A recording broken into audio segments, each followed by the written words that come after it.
ওকে, স্ক্রিনটা দেখতে পাচ্ছ? হ্যালো হ্যালো, হ্যাঁ স্যার, দেখা Yes, যাচ্ছে। sir. শুনতে পাচ্ছ? হ্যাঁ স্যার, এবারে কি জোরে না আসতে কি শুনতে পাচ্ছ? হ্যালো হ্যালো, স্যার জোরেই শোনা যাচ্ছে। বেশ। হ্যাঁ স্যার, শোনা যাচ্ছে। আচ্ছা, আজকে একটা নতুন টপিক শুরু করব। Mainly will learn about density matrix in quantum mechanics, and in order to study quantum entanglement using modern language, density matrix is very useful. So from that point of view, we'll start studying density matrix. I think that you have some knowledge of density matrix while attending course on statistical mechanics. Statistical mechanics কি তোমাদের হয়ে গেছে না কোন সেমিস্টারে আছে? পরের সেমিস্টারে আছে? হ্যালো, স্যার এখন না এইটা স্যার, এই সেমিস্টারে আছে। আচ্ছা, বেশ। পড়েছো ডেনসিটি ম্যাট্রিক্স? বলছি না ডেনসিটি স্যার। ম্যাট্রিক্স পড়ে? আচ্ছা, okay. So our viewpoint will be this, as it is required for the study of quantum entanglement, and also before studying this entanglement properties, we'll be learning about Bell's inequality, and the Bell's inequality part should be included in standard quantum mechanics course, not as elective course, but it is not there so far in our standard quantum mechanics. That's why I have included it in the elective subject. But from the next year onwards, it is included in the for the choice-based credit system students. It is included in the main quantum mechanics part, and I hope that the concerned teacher will talk about it inside in the class, because basic inequality is very important uh, in the contemporary times as far as the application is concerned to quantum entangled systems. Okay. So first I will start talking about classical bit, quantum bit, and quantum computers. So for any computer, there are two parts. One is, say, software part, another is hardware part. And also for the hardware part, that one problem is related to computer architecture. Okay. Now, for the case of quantum computer, the situation is like that. Hardware part still it's at infancy. For the software part, that means writing the program or the implementing it architecture, it's much more advanced. Okay. Now, first you might ask, what is quantum computer and why do we need it? Okay. Vaguely, some people have idea that quantum computer is very fast computer, even faster than the supercomputers, and that's why if you search the internet, we'll find even there are some advertisements by some companies that this is quantum computer, something like that. But our definition is that quantum computer will define quantum computer as those which are based on quantum mechanical principle. Okay. Now, why do we need quantum computer? Roughly, I think that you are at the level of Wikipedia or general knowledge, you are familiar with why do we need quantum computers. You see that computer started with first diode, triode, and all these bulbs, and then semiconductors, and then integrated circuits, and then VLSI, very large scale integrated circuits. And this history of electronics is basically a miniaturization of these different circuits, and that's why so many of you are attending this course through your smartphone. Okay.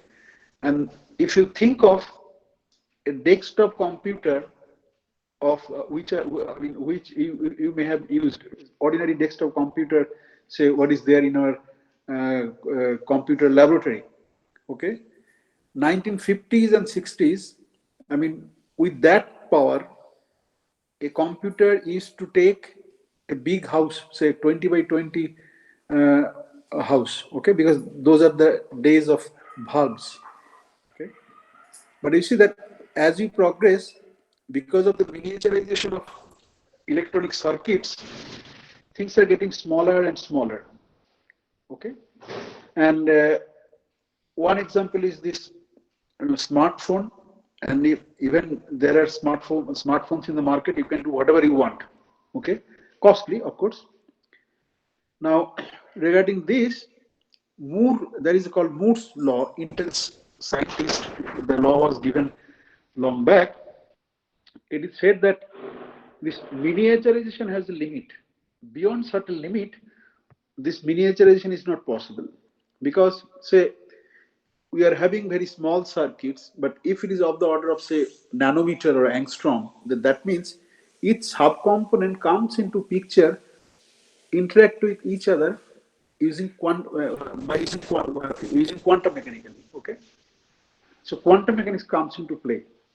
So that means beyond certain length scale, we cannot use this miniaturization as we want. Then the underlying physics has to be changed, because that's a quantum domain. It's not that the ordinary quantum mechanics, there is no quantum mechanics. Okay, say any solid state device, if you are incorporating into that, there is a quantum mechanics. But here we are talking about each subcomponent and the separation between them. That becomes quantum mechanical. Okay, I mean the domain of quantum mechanics. Of course, the prediction of Moore's law was that around 2020 there will be saturation, but still there is no saturation. I mean, there is still miniaturization is possible, but this was based on some data, not on not on some scientific reasons. It's the statistical data. He predicted that around 2020 it will be saturated. So then people started thinking about these quantum computers, and it has enormous power. For example, you know that there are no formula for finding prime numbers. There are approximate formula, but no exact formula. So there are dedicated computer labs in some of the universities where the program is running on 24/7 basis to find the next prime number and what is the next prime number. Okay, and it's going on ongoing process for several months and years. But if we can have a moderately powered quantum computer, we can do those calculations in say in weeks time. In the context of weather prediction, you know that when we were of your age, then if there is a prediction from weather meteorology department that there will be rain today, tomorrow, or something like that, then we used to make fun that, oh, so that means there will be no rain tomorrow or something like that.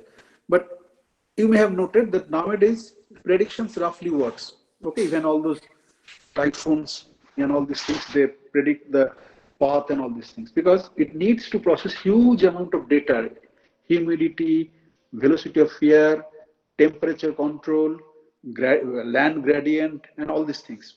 Okay, so that means in real time you have to perform many calculations. Even the supercomputers cannot do such a fast calculation. Okay, but from our youth to your youth, things have changed and they have better computers, so they can predict more or less accurately. And for developed countries, I have seen that if there is a center within a radius of say 30 kilometers, they predict accurately for the next best prediction that within this hour you go out with the umbrella or something like that, and it works. Okay. Similarly, for quantum matter systems, we use numerical simulations, and at best, say 10 atoms. Okay, we can do using supercomputer or something like that. It takes huge amount of time.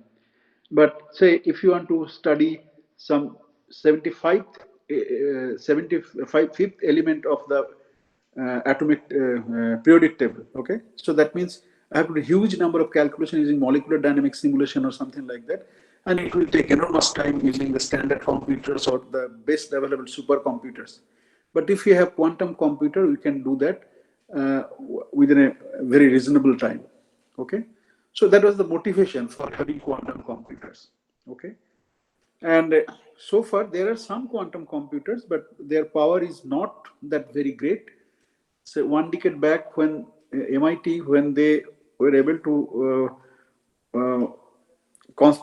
construct a quantum computer which could add single-digit numbers, I mean, there is a big party. Okay, so you might think that some cheap calculator one can calculate so many things, what's so big that some single-digit number addition, but that was a big achievement.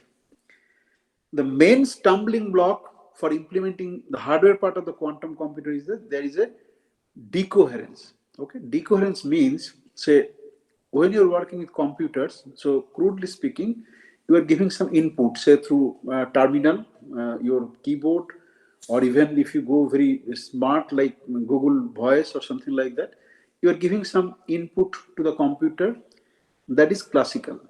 On the other hand, for quantum computer, this is based on quantum mechanical principle. Okay. Now this interface between the classical and the quantum, that creates problems. System gets, I mean, this coherence is lost. Okay. So you have to prepare a quantum mechanical system and you have to give certain sets of instructions to work. But if the state, the specified quantum mechanical state, while interacting with the classical environment, it gets destroyed. That's the main problem. Okay. And there are many proposals for implementing quantum computers based on solid state devices, based on spin, photon polarization, ion traps, many. All of them are successful in their own way, and also, I mean, they have some pitfalls. Okay, so till now there is no quantum computers, viable quantum computers, which can significantly do better with significant better performance than supercomputers. And there are some advertisements, or sometimes you find some newspaper cuttings or some articles. Okay, but before believing that, take those news as a pinch of salt and verify yourself. Okay, maybe some company is devising very fast computer, but is that based on quantum computers? Okay, the quantum mechanics. If it is not, then it's not quantum computers. Okay. Now I said that we will define quantum computers as that which is based on quantum mechanical principle. So we have to understand the difference between classical bit and quantum bit, which is called qubit. Okay, and there are many realizations, but I will be talking in this course only spin-based realization. But same realization can be done in terms of photon polarization or ion trap or something like that. Okay, I will be talking in terms of spin because that will be familiar with you, and you should at least be able to grasp the essence of the thing. Now, in classical mechanics, not classical mechanics, for the traditional computer, what we do is that we have classical bit. Classical bit কিভাবে denote করি আমরা? বলো, classical bit কিভাবে denote করি? 0 or 1. ঠিক আছে? And 0 1 is experimentally realized or technologically realized by several ways. Say either, I mean, there is no current is denoted as 0 and there is a current of some specified magnitude is called 1, or those I mean, now you have studied MSc 1 electronics, you know that this can be also, because you have done some kind of digital কিছু circuit বানাতে হয় না তোমাদের, addition subtraction MSc 1 এ electronics ল্যাবে? Hello, হ্যাঁ sir. সেটা হয়েছিল না গত বছর ওই কোভিডের জন্য হয়নি?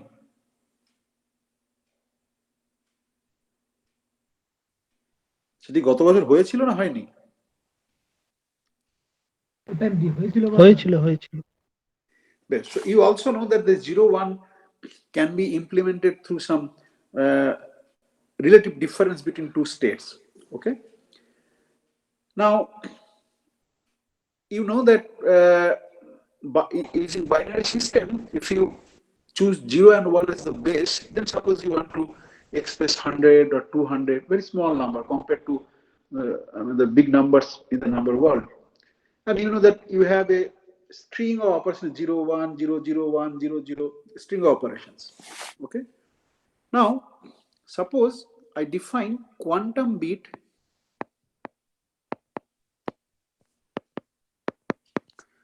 and this is also called qubit.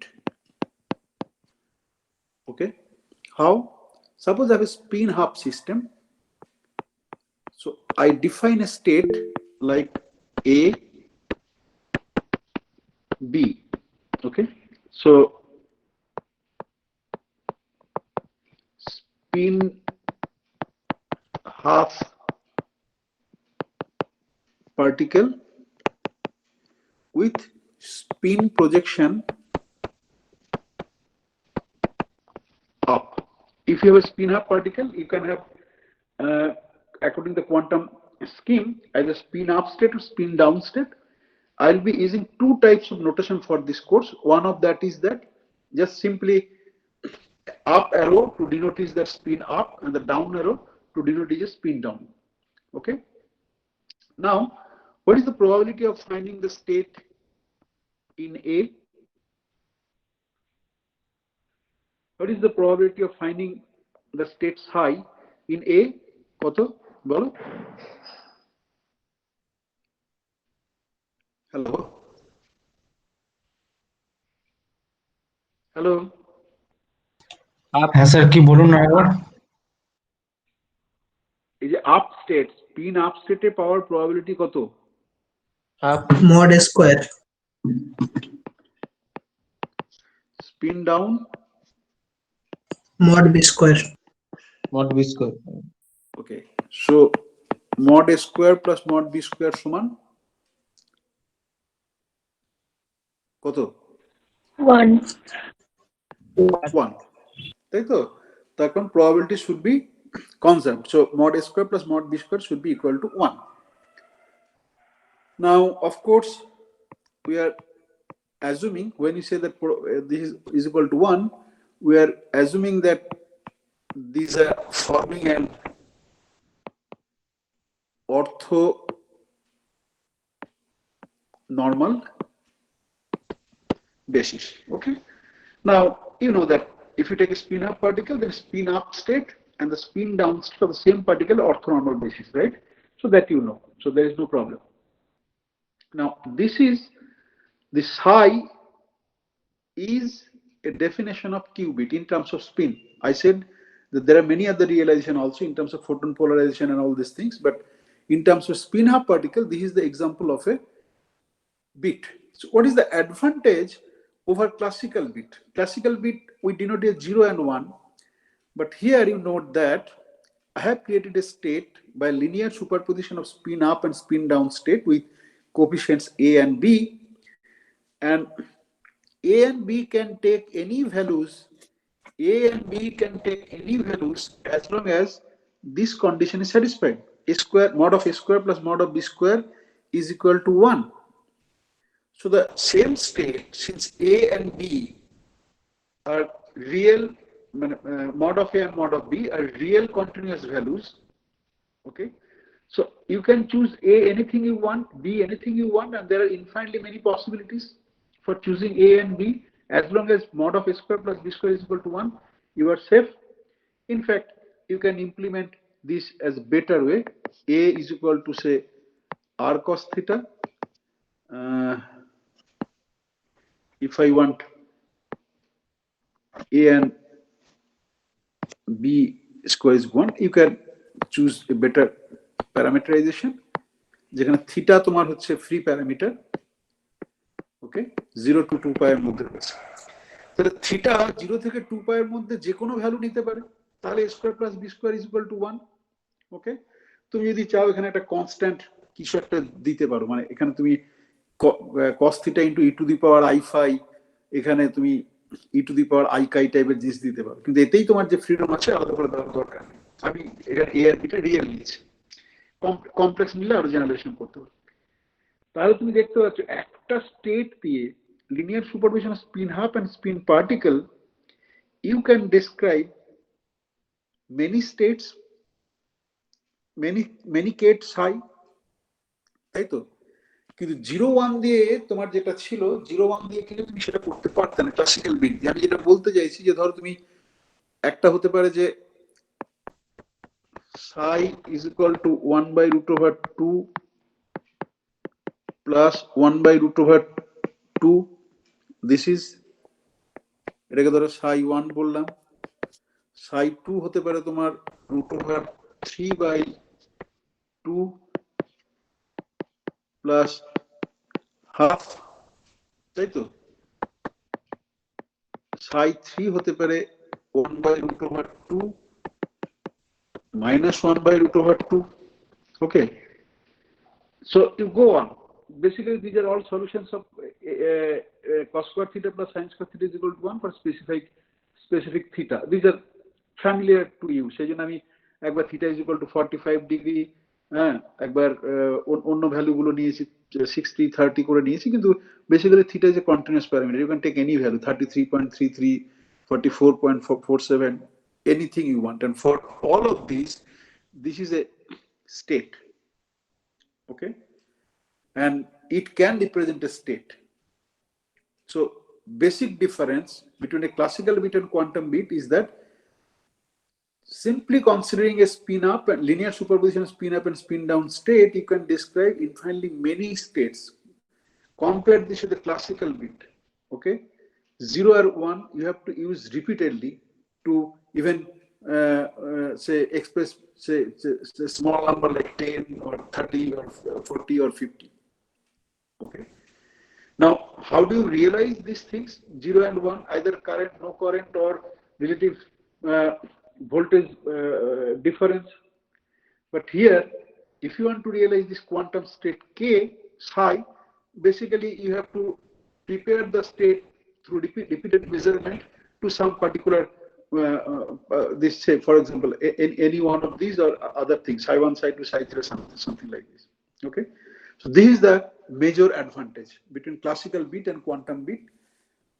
At the outset there are many other differences also, so certain things needs rigorous definition, but without defining anything, I simply mention some important properties.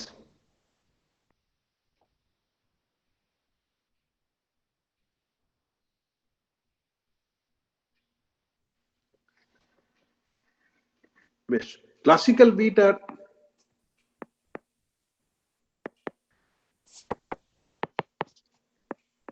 quantum বিটের কিছু পার্থক্য আছে। ওকে, এইটা no disturbance after measuring a state, some state, কিন্তু quantum bit disturbs the state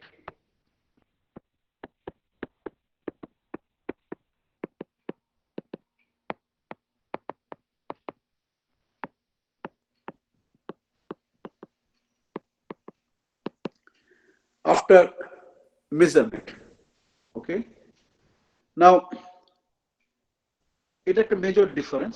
আমরা দেখবো যেটার apparently মনে হতে পারে যে স্টেটটাকে যদি ডিস্টার্ব করে দিচ্ছে তাহলে তোমার ডিসঅ্যাডভান্টেজ, কিন্তু আমরা দেখবো যে basically this is also advantage in some sense.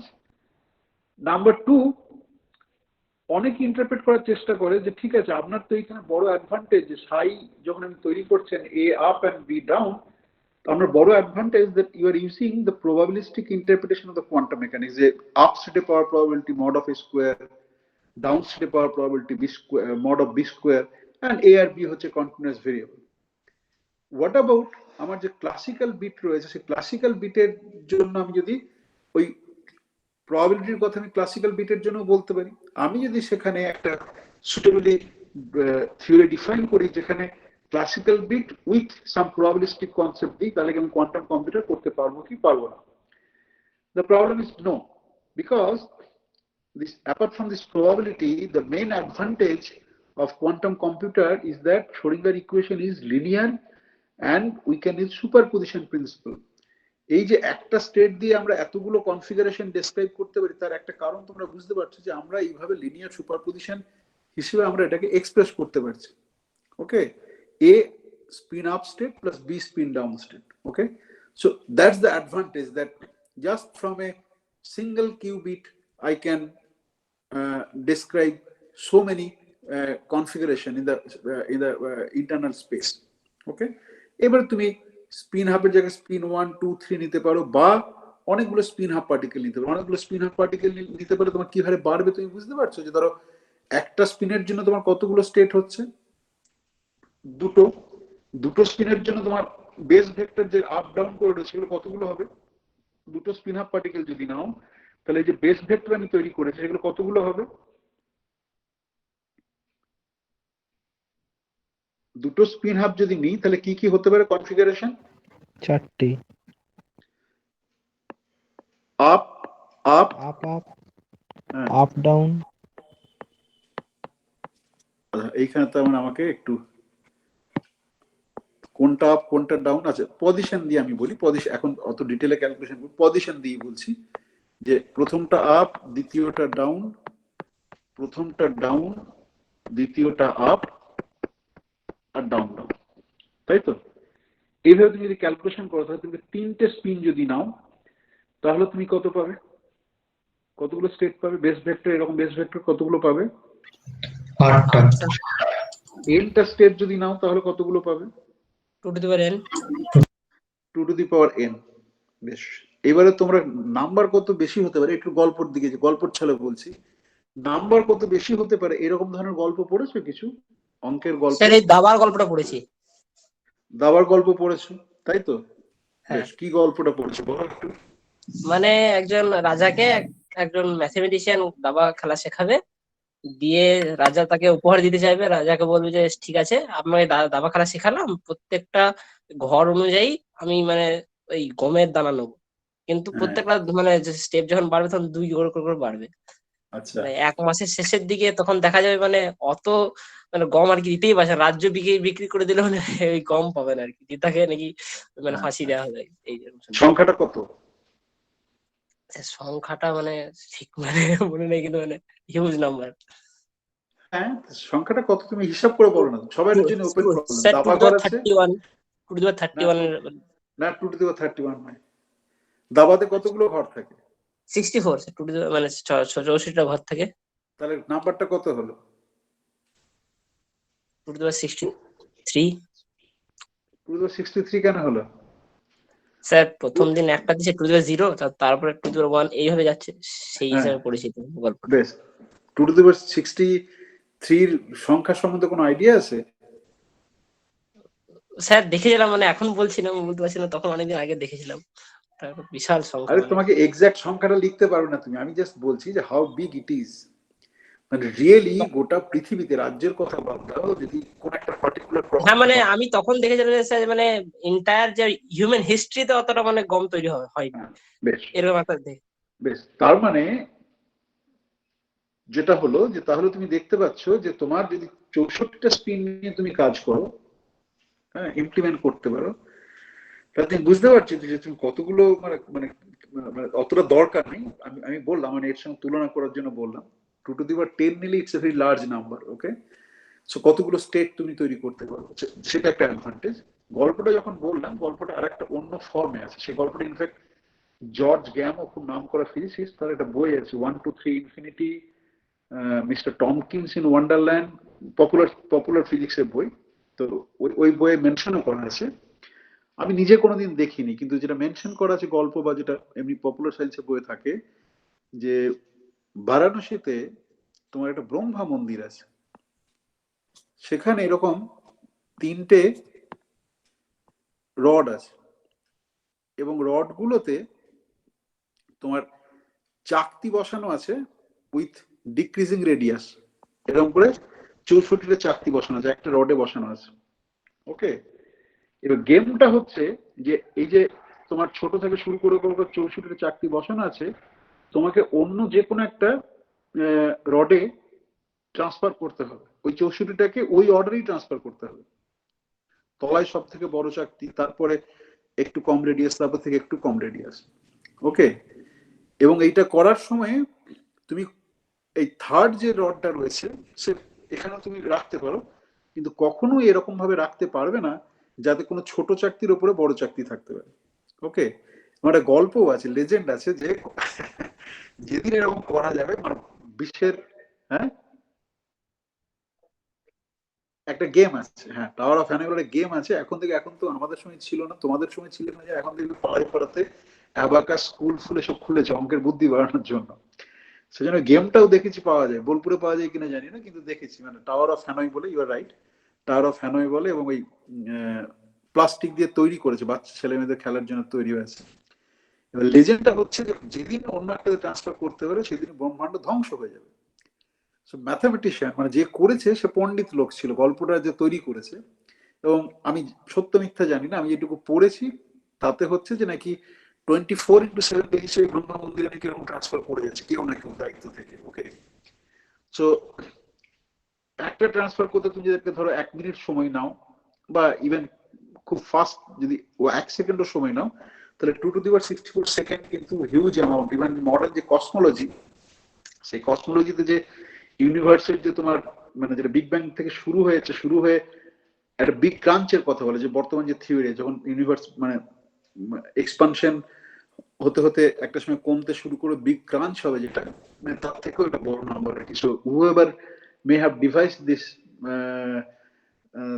theory about this Brahma Mandir or something like that, so this is at least good mathematician. So again, this story is also included in the Gamos book, but I have neither seen the temple nor I am familiar whether that story is true or not, whether somebody is changing the disk in that way or not. Okay, so you see that this, if we simply work with spin half particles, as the number of spins or the qubits, we use it as a quantum computers, then my available states are increasing, and I am not using many spins. Say, I mean, for example, say I use 64 spins. But if you want to replace that number, express that number in terms of 010101, I don't know whether you can actually write it or not. Okay, and apart from this mathematically writing on some paper or computer, something like that, implementing that, if you want to do large number of calculation within a very short time, okay, then what you have to do is that you have to be fast enough also. Okay, so that is very difficult with the classical bit. So this is the advantage in a very crude sense. And there are certain other related topics also, very interesting. Say, it's called this, we'll be studying very little bit of quantum entanglement. This quantum entanglement is applicable to other areas also. So for example, nowadays almost we are going digital all over the world, and particularly after the COVID-19, everything is digital now. Okay, and for password encryption, it's a big problem. Okay, because there are good people, there are bad people, ethical hackers, unethical hackers. Okay, so if somebody can get hold of your password, say for banking passbooks, okay, or maybe my Moodle account, because the questions are set in advance before your exam starts, okay, or some defense related document, okay, or the password for the nuclear button. Okay, so there are many things. If some crook people get hold of those passwords, are able to crack those passwords, then it's really a problem. Okay, so we want to get better and better encryption. Okay, and this is there from the time of so beginning of the civilization or something like that, and particularly it became a subject during the Second World War, and many reputed scientists were deputed to crack these codes. Okay, now any classical code can be deciphered. Okay, it may be difficult, but it is deciphered, particularly with the advance of computers. So for example, very elementary cryptography is that, I mean, at least when we are young, say when we are studying school, say elementary school or middle elementary school, a popular game was just to talk between two friends. Okay, বাংলাতেই বলতাম আমরা, ধরো যে কথাটা আছে তার মধ্যে অন্য কোনো একটা অক্ষর ঢুকিয়ে দিয়ে কথা বলতাম। ওকে, ইংরেজিতে বলতে গেলে ধরো তোমার you want to say that my name is Khan. Okay, ধরো তুমি বললে যে 26টা যে অ্যালফাবেট আছে আমি 3 ঘর করে সরিয়ে দিলাম। 3 ঘর করে সরিয়ে দিলে কি হবে? এমটা কি হবে? পি। ওয়াইটা কি হবে? আমি এখানে পিরিয়ডিসিটি ধরবো, মানে জেড এর পর আবার এ থেকে ঘুরে আসবো, তাহলে ওয়াইটা কি হবে? বি। বি। আমি মাঝে কোনো গ্যাপ দেবো না, কারণ গ্যাপ দিলে যে ডিসাইফার করবে তার বুঝতে সুবিধা হবে, তাহলে আমি গ্যাপ দিলাম না। বেশ, তাহলে এনটা কি হবে? আর। না, আর হবে না, ঠিক করে বলো। Q Q Q sir. Q, তারপরে ডি। ডি, আবার পি হলো, ইটা কি হলো? H, H. তাই তো? এরকম করে গেল। এরকম করে গেল। এবার দেখো তোমাকে যদি এইটা প্রথমে দেওয়া হয়, you cannot make out of anything at the first time, but if you know that you have to crack this, then তুমি কি করবে? এটাকে তোমার ব্রেক করার চেষ্টা করবে। ওকে, এবং কিন্তু এটা খুব এলিমেন্টারি একটা এনক্রিপশন, এলিমেন্টারি এনক্রিপশন। এগুলো আমরা ছোটবেলায় খেলতাম, ইংরেজিতে অবশ্যই খেলতাম না, আমরা বাংলা মিডিয়ামে পড়তাম। তার ফলে ওই আমার এখন ঠিক মনে পড়ছে না, কিন্তু ওই বাংলা কথা দিয়ে একটা মাঝে একটা যুক্তাক্ষর যোগ করে বা কিছু একটা করে কঠিন করতাম। তার ফলে যে গ্রুপে কথা বলা হচ্ছে বন্ধুদের সঙ্গে তারাই বুঝতো, কারণ তারা কিটা জানতো যে ওয়ার্ডটা আমি কি করে তৈরি করছি। বাকিদের বুঝতে অসুবিধা হতো, কিন্তু এগুলো ছেলেবেলার বা খেলা তো, তার ফলে বাকিরা একটু অ্যাটেন্টিভ হলেই বুঝতে পারতো। এখন আমি যদি এরকম ধরনের কোন একটা টেক্সট লিখি, সে পাতার পর পাতা, এখন কম্পিউটারে এগুলো ডিসাইফারিং করা খুবই সোজা আর কি। কিরকম? যে এটা দেখা গিয়েছে যে ই মানে ভাওয়েলের মধ্যে ইটা সব থেকে বেশি ব্যবহৃত হয়। ওকে, তো প্রথমেই যেটা করে মানে স্ট্যান্ডার্ড যখন সাবরুটিন কম্পিউটারে লিখবে, সেটা হচ্ছে যে এই যে আমি একটা টেক্সট পেলাম যেটা দেখে মনে হচ্ছে ইংরেজিতে লেখা, কিন্তু it's some code, in terms of some code, কোন ওয়ার্ডটা বেশি বার ব্যবহার হচ্ছে। ওকে, যে সরি নট ওয়ার্ড, লেটার, যে লেটারটা বেশি ব্যবহার হচ্ছে সেটাকে প্রথমে ই দিয়ে সাবস্টিটিউট করে। ঠিক আছে, এবার বোধহয় রাফলি বোধহয় 76%, আমার এখন মনে পড়ছে না, কিন্তু 76% কোন একটা যদি তুমি অ্যারবিটির টেক্সট নাও, দেখবে ই এর ব্যবহারটা হচ্ছে 76% সামথিং লাইক দ্যাট। তারপরে ইটা যদি তুমি আইডেন্টিফাই করলে, বাকিগুলো একই ভাবে ট্রান্সফরমেশন দিয়ে দিয়ে দিয়ে দিয়ে দিয়ে তুমি করতে পারো কোড। এবার এটা হাতে করে মানে চিন্তা ভাবনা করে করতে গেলে অনেক সময় লাগে, কিন্তু এখন লোকে তুমি জাস্ট রাইট দ্য কম্পিউটার। ওকে, তাহলে তোমার করতে সুবিধা হবে। This is an example of translation with periodicity, মানে প্রত্যেক লেটারকে আমি 2 ঘর বা 3 ঘর করে সরাচ্ছি। পিরিয়ডিসিটি কেন না, জেড এর পর গিয়ে আবার এ তে ফিরে আসবে। এবার এই যে ম্যাথামেটিক্যাল আর্গুমেন্ট, ওখানে শুধু ট্রান্সলেশন, ওখানে বিভিন্ন রকমের রোটেশন আছে, অনেক কিছু আছে, তুমি সেটা ব্যবহার করতে পারো। আলফাবেটের রোটেশন ব্যবহার করবো এই করে। আলফাবেটের রোটেশন ব্যবহার করতে গেলে ধরো তুমি কোন একটা পিরিয়ড হিসেবে এরকম ভাবে লিখলে, এ বি, ওকে, এইভাবে সাজিয়ে লিখলে, ওকে, এরকম করে করে লিখলে, এবার এইখানে তুমি কোন একটা সেন্টার রেসপেক্ট রোটেশন করতে পারো। So there are many ways, but this are old techniques, and whatever way you do it, it can be cracked. Theoretically, it can be cracked. Whether any individual with the help of computers can crack it or not, it can be cracked.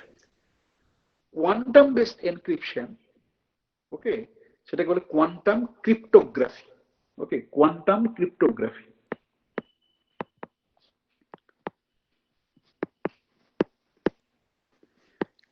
Cryptography মানে বুঝতে পারছো, cryptography মানে হচ্ছে কোনো কিছু সাংকেতিক ভাবে লেখার জন্য ক্রিপ্টোগ্রাফি। এবং তুমি দেখবে এই ক্রিপ্টোগ্রাফি অনেক আগে থেকে ব্যবহার হয়ে আসছে, বিশেষ করে এখনো প্রচলন কিনা জানি না। যদি কোনো তুমি পুরাতত্ত্ব বিভাগের মন্দির বা এরকম ধরনের জিনিসে যাও, বেশি ইয়াং কাপলস তাদের কত রকমের ক্রিপ্টোগ্রাফি লেখা থাকে, লিখে পুরাতত্ত্বকে তোমার যে গুরুত্ব সেটা না বুঝে করে। তোমাদেরও হয়তো নিজেদের মধ্যে ক্রিপ্টোগ্রাফি বা এরকম ধরনের ওয়ার্ডে কথা বলার ট্রেন্ড আছে। ওকে, কিন্তু এটা অনেক আগে থেকেই চলে আসছে। ইনফ্যাক্ট যে ধরো তুমি যে ওয়ার্ডের এক্সপ্রেশন, ওকে, বা ছবি আঁকা, এই সবই কিন্তু এই প্রাইমারি একটা ইন্টেন্ট থেকে শুরু হয়েছিল আর কি। ওকে, বেশ, তাহলে এখানে দেখানো যায় যে মানে দেখানো যায়, মানে এখনো কাজ চলছে আর কি, যে কোয়ান্টাম ক্রিপ্টোগ্রাফি আমি যদি করতে পারি অনেকটা সাকসেসফুল, থিওরিটিক্যাল পার্টটা তোমার অনেকটাই অ্যাডভান্সড, তাতে আমি যদি চাবিও দিয়ে দিই, মানে ধরো আমি একটা কি হলো যে আমি একটা কোড লিখলাম, এই কোডটাকেই ধরো এবার আমি লিখলাম, লিখে আমি আমি যাকে পাঠাতে চাইছি তাকে আমি বললাম যে এটা হচ্ছে আমার কোড, আগে থেকে আমি কি এটাকে আমি বলছি কিটা শেয়ার করে নিলাম। এবার এটা যখন তার কাছে গেল, আইদার ইমেল বা হোয়াটসঅ্যাপ বা কিছু একটা করে গেল, সে বসলো, বসে কিটা জানে বসে বসে করলো। এই যে মাঝে যে ট্রান্সমিশন হচ্ছে, সেই ট্রান্সমিশনের সময় কিন্তু কেউ এটা চুরি করতে পারে, করে নিজের মতো করে কোডটা নিতে পারে। কোয়ান্টাম ক্রিপ্টোগ্রাফিতে এটা করা সম্ভব যে আমি কিটাও বলে দিলাম, যারা ইভস ড্রপার বলে দেওয়া সত্ত্বেও আমার যে আমি যখন চ্যানেলে এটাকে ইয়ে করছি, মানে পাঠাচ্ছি, পাঠানোর পরে এটা কেউ পড়েছে কিনা সেইটা আমি বুঝতে পারবো, কিটা বলে দিই বা না দিই, যদি সে নিজে থেকেও কিটা ডিভাইস করতে পারে, বা বলে দিল যদি পড়েছে কি পড়েনি সেটা আমি ডিসাইফার করতে পারি। আমি যখনই জানবো যেটা পড়ে ফেলেছে, তখন আমি জানি যে আমার সিকিউরিটি অ্যাট স্টেক, মানে চুপি চুপি কেউ আমার জিনিসগুলো পড়ে সবকিছু গোপনীয়তা নষ্ট হচ্ছে, I can change it immediately. So cryptography হলো তোমার ওই সাংকেতিক ভাষায় লেখাটা, আর এই যে পাঠানোর ব্যাপারটা, সেটাকে বলে কোয়ান্টাম টেলিপোর্টেশন।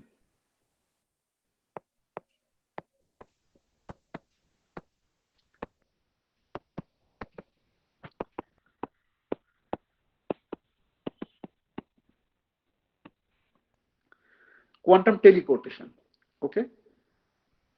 এবার এই সবগুলোতেই যেটা কাজে লাগে বেসিক, সেটা হচ্ছে কোয়ান্টাম এনট্যাঙ্গেল। বেসিক্যালি আমরা এনট্যাঙ্গেল স্টেট পাই, সেই এনট্যাঙ্গেল আমি যেহেতু ক্লাসে পড়াবো বলে আমি আলাদা করে বলছি না কোয়ান্টাম এনট্যাঙ্গেল বলতে কি বোঝায়। এবং ব্রড ক্যাটাগরি এই সাবজেক্ট হচ্ছে কোয়ান্টাম ইনফরমেশন থিওরি। একটা জিনিস ভেবে দেখবে যে any information is physical, that means there is some underlying physical process, ওকে।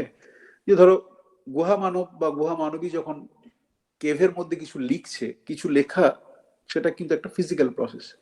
সেটা গুহা গাত্রে তোমার পাথর দিয়ে খোদাই করে কিছু হোক, আমরা স্লেটে পড়াশোনা শিখেছি স্লেটে পড়াশোনা হোক, তোমরা খাতা কলমে, আবার এই যে এখন যে তোমার এই আইপ্যাড ব্যবহার করে লিখছি, this is a physical process, okay. এবং কোন ফিজিক্যাল প্রসেসে আমি বিভিন্ন রকম statistical mechanics based concept, entropy, enthalpy, এই সমস্ত জিনিস ব্যবহার করতে পারি। কোয়ান্টাম ইনফরমেশন থিওরিতেও কিন্তু আমাদের এন্ট্রপি মেজারমেন্ট বা এই ধরনের জিনিসপত্র আমরা ব্যবহার করি, ওকে। সো এইটা আমি এত কথা বললাম, আমি কোয়ান্টাম ক্রিপ্টোগ্রাফি এখানে কিছু পড়াবো না, কোয়ান্টাম টেলিপোর্টেশন কিছু পড়াবো না, বা কোয়ান্টাম ইনফরমেশন থিওরি জেনারেল জিনিসগুলো সেটাও পড়াবো না। কোয়ান্টাম এনট্যাঙ্গলমেন্টটা পড়াবো, কারণ সবগুলোতেই এটা লাগে। এবং একটা খুব গুরুত্বপূর্ণ ব্যাপার হচ্ছে, সাবজেক্টটা যেভাবে ব্যাখ্যা করলাম দেখে বুঝতেই পারছো যে এটা খুব ইম্পর্টেন্ট একটা topic from the view point of contemporary research. ইমপ্লিমেন্টেশনের যে পার্টটা কোয়ান্টাম কম্পিউটারে, সেটা তোমার কোয়ান্টাম ইলেকট্রনিক্স বেসড ইমপ্লিমেন্টেশন হয়, আয়ন ট্র্যাপ বা এই ধরনের জিনিসগুলো, বা ফোটন পোলারাইজেশন দিয়ে করে, বা এখন অপটিক্সে এক্সপেরিমেন্টটা যেভাবে গিয়েছে, আমাদের দেশে অবশ্য খুব একটা হয় না, বিদেশে যেটা করছে ওরা ইভেন ফিল্ড থিওরিটিক্যাল জিনিসপত্রগুলোকেও তোমার মানে অপটিক্যাল বেসড এক্সপেরিমেন্টে ভেরিফাই করার মতো অবস্থায় নিয়ে গিয়েছে। তোমার কন্ডেন্স ম্যাটারে যে ধরনের জিনিসপত্র ওরা তোমার ওই ল্যাটিসে ফর্ম করে কাজ করে, সেগুলো অপটিক্স বেসড ইনস্ট্রুমেন্টে কাজ করছে। তো সেটা একটা পার্ট হচ্ছে সলিড স্টেট ডিভাইস দিয়ে এগুলো ইমপ্লিমেন্ট করার চেষ্টা করে, ওকে। এক্সপেরিমেন্টাল পার্টটা টিআইএফ এর একজন, শুধু রাঘবন বলে একজন, সে বিদেশ থেকে পিএইচডি করে সে ল্যাব তৈরি করার চেষ্টা করছে, গোটা ভারতবর্ষে আদারওয়াইজ নীল, কিন্তু খুব যে হাই এন্ডের এক্সপেরিমেন্ট তা কিন্তু নয়, ওকে। ট্রেনিং বা আউটলুকের অভাব। থিওরি পার্টটাতে কিন্তু ইন্ডিয়াতে তোমার প্রচুর গ্রুপ আছে, অনেক রিসার্চ ইনস্টিটিউশন গুলোতে প্রায় অনেক জায়গাতেই থিওরিটিক্যাল পার্টটা গ্রুপ, অনেকগুলো গ্রুপ আছে। আমাদের একজন সিনিয়র, তোমাদের একজন সিনিয়র, সে এখন তোমার এইচআরআই তে তোমার এর উপরে কাজও করছে, পেপারও করেছে কিছুদিন আগে একটা, সেটা লিখেছিল। তো তোমাদের এমএসসির পরে যেহেতু কি ধরনের রিসার্চ করব না করব একটা চিন্তা ভাবনা থাকে, তো সেটা একটা ইন্ডিয়াতে কাজ করার জন্য এটা একটা থিওরিটিক্যাল পার্টটা, কারণ এক্সপেরিমেন্টে if you can crack TIFR fine there is a person Raghavan, otherwise অন্য কোনো জায়গাতে নেই। আর থিওরি করতে গেলে তোমার ধরো ঘরের কাছে আইএসআই, এসএন বোস, জগদীশ বোস, এইচআরআই, এরকম বিভিন্ন জায়গাতে কাজকর্ম করে, ওকে। বেশ, আমি বেসিক পার্ট যেটা এখানে পড়াবো সেটা হচ্ছে quantum entanglement. With this motivation why you want to, আচ্ছা এটা তো গেল থিওরি পার্ট গেল একটা, আর একটা পার্ট গেল তোমার এক্সপেরিমেন্ট। এর বাইরেও এই পুরো জিনিসটা কিন্তু আবার from the view point of pure mathematics, from the view point of pure mathematics is also very active subject. তার কারণ এই যে কোয়ান্টাম এন্টাঙ্গলমেন্ট পড়াবো সেখানে কতগুলো ওপেন প্রবলেম আছে যেটা এখনো পর্যন্ত কেউ সলভ করতে পারেনি। ওকে, আমি যেটা পড়াবো সেটা হচ্ছে কি তোমার একটা শেষের দিকে যেটা পড়াবো স্মিথ ডিকম্পোজিশন বলে একটা জিনিস পড়াবো। সেই ডিকম্পোজিশনটা তোমার দুটো বিট নিয়ে কাজ করলে সেটা কাজ করে, সেটা রিগোরাস ম্যাথমেটিক্যাল প্রুফ। কিন্তু বিটের সংখ্যা যখন বাড়ানো হয় তার জন্য কোনো জেনারেল ম্যাথমেটিক্যাল প্রুফ এখনো নেই, এবং রিলেটেড কিছু পিওর ম্যাথমেটিক্যাল প্রবলেম আছে, যেগুলো এখনো পর্যন্ত ইজ আননোন। তার ফলে even experimental physicist, theoretical physicist, pure mathematician and of course engineers, কারণ ইঞ্জিনিয়ার বাদ দিয়ে তুমি কিছুই করতে পারবে না। একটা হার্ডওয়্যার করতে গেলে ইলেকট্রনিক্স ইঞ্জিনিয়ার, তোমার ইলেকট্রিক্যাল ইঞ্জিনিয়ার লাগবে, কম্পিউটার ইঞ্জিনিয়ার লাগবে। ওকে, so people from so many branches are working in this area, so it's really very interesting situation. এবং যে দেশগুলো তোমার পয়সা আছে বা ল্যাবরেটরি গুলো পয়সা আছে তারা এতে প্রচুর ফান্ডিংও করছে। তার কারণ হচ্ছে যে দেখো, যে প্রথম টেকনোলজিটা আয়ত্ত করতে পারবে তার কোম্পানি ভালো চলবে, ইনফ্যাক্ট সে দেশের রেভিনিউ আর্নিং ভালো হবে। শিল্প বিপ্লবে ইংল্যান্ডের লিডিং রোল ছিল বলে ইংল্যান্ড তোমার গোটা বিশ্বকে শাসন করেছে। ওকে, মানে তারাই প্রথম ওই টেকনোলজি গুলো পেয়েছিল। দ্বিতীয় বিশ্বযুদ্ধের পরে জার্মানি অনেকদিন ধরে রেখেছিল, দ্বিতীয় বিশ্বযুদ্ধের পরে জার্মানি পর তোমার পুরো সেন্টার চলে গেছে আমেরিকাতে। ওকে, এবং সেখানে ইকোনমি ওদের ফ্লারিশ করছে। দ্বিতীয় বিশ্বযুদ্ধে জাপান পুরো ধ্বংস হয়ে গিয়েছিল, কিন্তু ওরা আবার ইলেকট্রনিক্স এবং গাড়িতে এত উন্নতি করে যে সেটা দেখে ওরা ঘুরে দাঁড়িয়েছে। তো টেকনোলজি কে প্রথমে পাবে সেটা একটা কম্পিটিশন চলতেই থাকে, এবং তার ফলে এতে ফান্ডিংও আছে। এবং ফান্ডিং এর কথাটা এই কারণে বললাম, কারণ if you want to do research then you need funding either to construct a new lab or do your own work. Okay, so this is a very contemporary topic with huge potential. এরপরে আমার মনে হয় যে আমি তোমাদের motivate করার চেষ্টা করতে পেরেছি। If you have any other questions or doubts or you are interested to know, just give a search in the internet। এবং অনেক জাঙ্ক আছে, তোমরা grown up enough to filter out কোনটা জাঙ্ক আর কোনটা ভালো। তার জন্য বিখ্যাত ইউনিভার্সিটি বা রিসার্চ ইনস্টিটিউশন গুলোর যে, বা ধরো ব্রিটানিকা, এনসাইক্লোপিডিয়া, এই ধরনের যে জিনিসগুলো তাদের যে ওয়েবসাইট, সেখান থেকে তুমি আরো ফার্দার স্টাডি করতে পারো। ওকে, বেশ, যেহেতু আমরা স্পিন হাব দিয়ে ডিসকাশন করবো, তাহলে স্পিন হাব তোমরা এতদিন যা শিখেছো আমি তার বাইরে একটু নতুন করে আমরা শিখতে চাই। ওকে, স্পিন হাবে আমাদের এসআই এসজে বলো কি আছে, এটা কি বলো তাহলে, কি লেখে, কি রিলেশন স্যাটিসফাই করে স্পিনের কম্পোনেন্ট গুলো? এটা হচ্ছে S1 S2 S3, এদের কমিউটেটরটা কি স্যাটিসফাই করে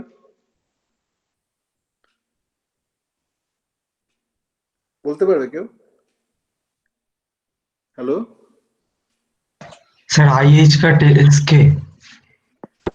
আমি লিখি আগে, তুমি যা বলছো আইএইচ কাট, বলো আইএইচ কাট এসকে। এপসাইলন আইজেকে এরকম কিছু একটা ছিল। হ্যাঁ। হ্যাঁ বলো, পরিষ্কার করে বলো। এপসাইলন আইজেকে এরকম কিছু ছিল, মনে পড়ছে local.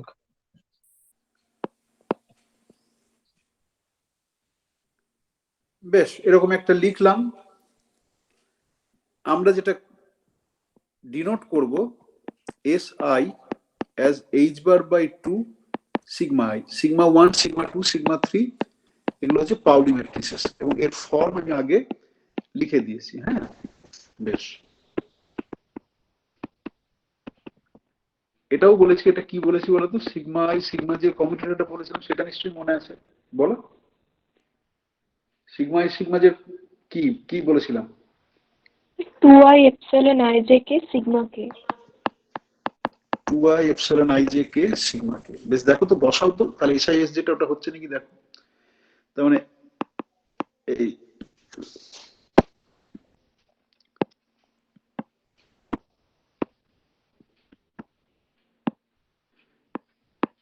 h bar by 2 sigma I h bar by 2 sigma j, left hand side. আমি দেখি আমাকে ডান দিকেরটা পেতে হবে। তাহলে h bar square by 4, okay, into sigma i sigma j কত হলো, ওই যে কমিউটেটর হবে, তাই তো?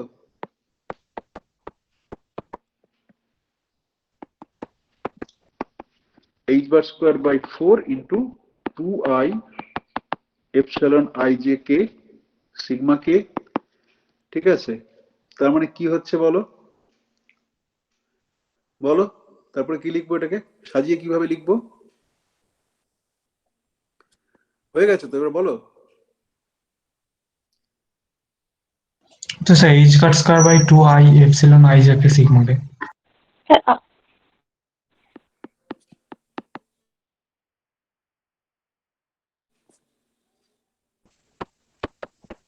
দেখো এটা লিখতে পারছি, লিখতে পারছি। হ্যাঁ ঠিক আছে। বেশ, যদি ঠিক থাকে তাহলে উপরে যেটা লিখেছি সেটাই আসছে, তাই তো? তাই আসছে তো?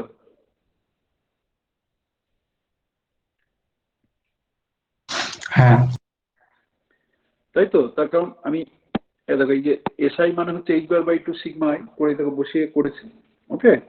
বেশ, তাহলে এইটা গেল আমার স্পিন অ্যালজেব্রা, ওকে। তোমরা কি করো, তোমরা স্ট্যান্ডার্ড যে ডেফিনেশন করো তাতে হচ্ছে যে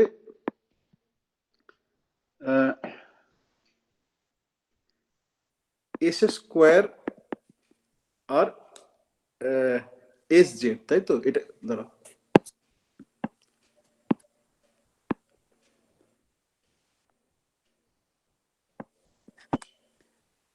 এস স্কোয়ার সমান s1 square plus s2 square plus s3 square, তাই তো? তাহলে এস স্কোয়ার এস আই কত কত হয়? এস স্কোয়ার সঙ্গে এস আই, যে কোনো আই কি হবে কমিউটেটর?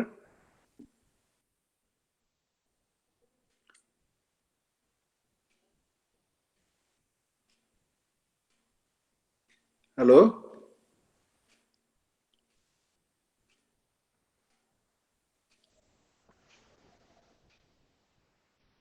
চুপ কেন?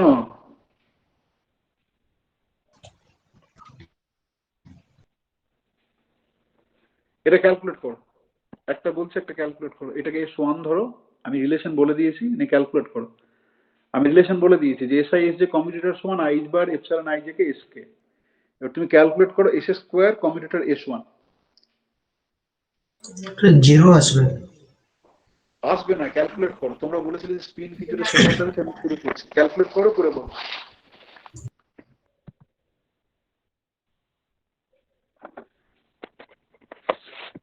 এটা সমান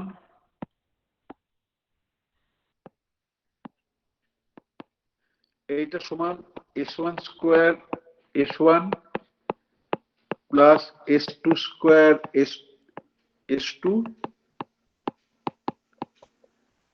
সরি ভুল লিখলাম,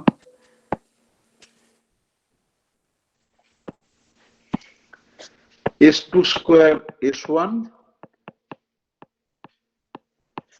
s3 স্কোয়ার s1। প্রথম টার্মটা জিরো, কারণ প্রথম টার্মটা জিরো তো, না জিরো নয়? হ্যালো, হ্যাঁ স্যার জিরো। বেশ, প্রথম টার্মটা জিরো হলে আমার পড়ে থাকলো s2 square s1 plus s3 square s1। বল এবার এইটাকে s2 স্কোয়ার s1 টাকে ভেঙে লিখবো, দুটো কম্পিউটারটা ভেঙে লিখবো, কি হবে বলো? তো প্রথমটা স্যার s2 ইন্টু হচ্ছে s2 s1 কমিউটেটর হ্যাঁ, plus plus s2 s1 commutator s2। মানে এরকম বলছো? হ্যাঁ হ্যাঁ, মানে এরকম দুটো বলছো? একই আর মানে হ্যাঁ হ্যাঁ। এগ্রি করছো সবাই? Yes sir. হ্যাঁ বেশ, তাহলে কত হলো? আমি থার্ড একটা টার্ম আছে, থার্ড টার্মটা আমি এখন লিখছি না। তাহলে কত হলো? প্রথম দুটো টার্ম থেকে কি পেলাম?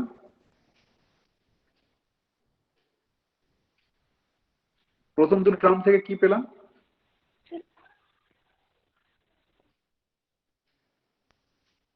স্যার এটা হবে I H cut S2 S3, কোনটা? মানে প্রথম দুটো টার্ম যোগ করে বলছেন নাকি? প্রথম দুটো টার্ম যোগ করে বলতে না পারলে টার্ম বাই টার্মই বলো, টার্ম বাই টার্মই বলো, প্রথম দুটো টার্ম যোগ করে মাইনাস যদি আই বলতে না এইচ পারো। কাট S3 হবে। বেশ, minus I H cut S2 টা বসে আছে ওখানে, হ্যাঁ, S3 লিখলাম, তারপরে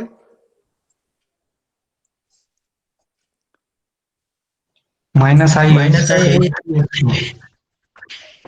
মাইনাস আই এইচ কাট 2 1 সমান কত হচ্ছে? S3 S3, S3 S2, তাই তো? বেশ, বাকিটা থেকে কি হবে? S3 স্কোয়ার S2 থেকে,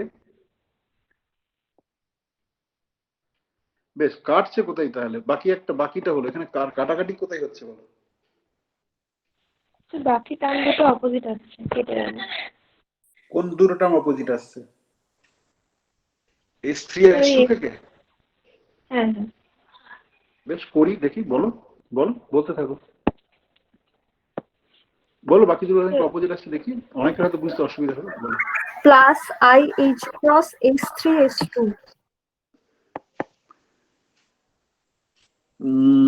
3 আর 2 এর মধ্যে, বেশ, 3 আর 2 এর মধ্যে প্লাস সাইন হলো I H cut S3 S1, S2 S2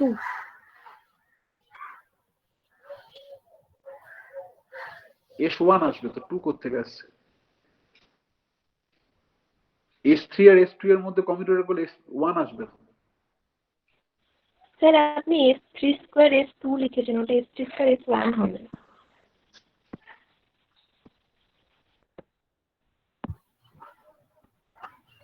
হ্যাঁ বলো, I H cut S3 S2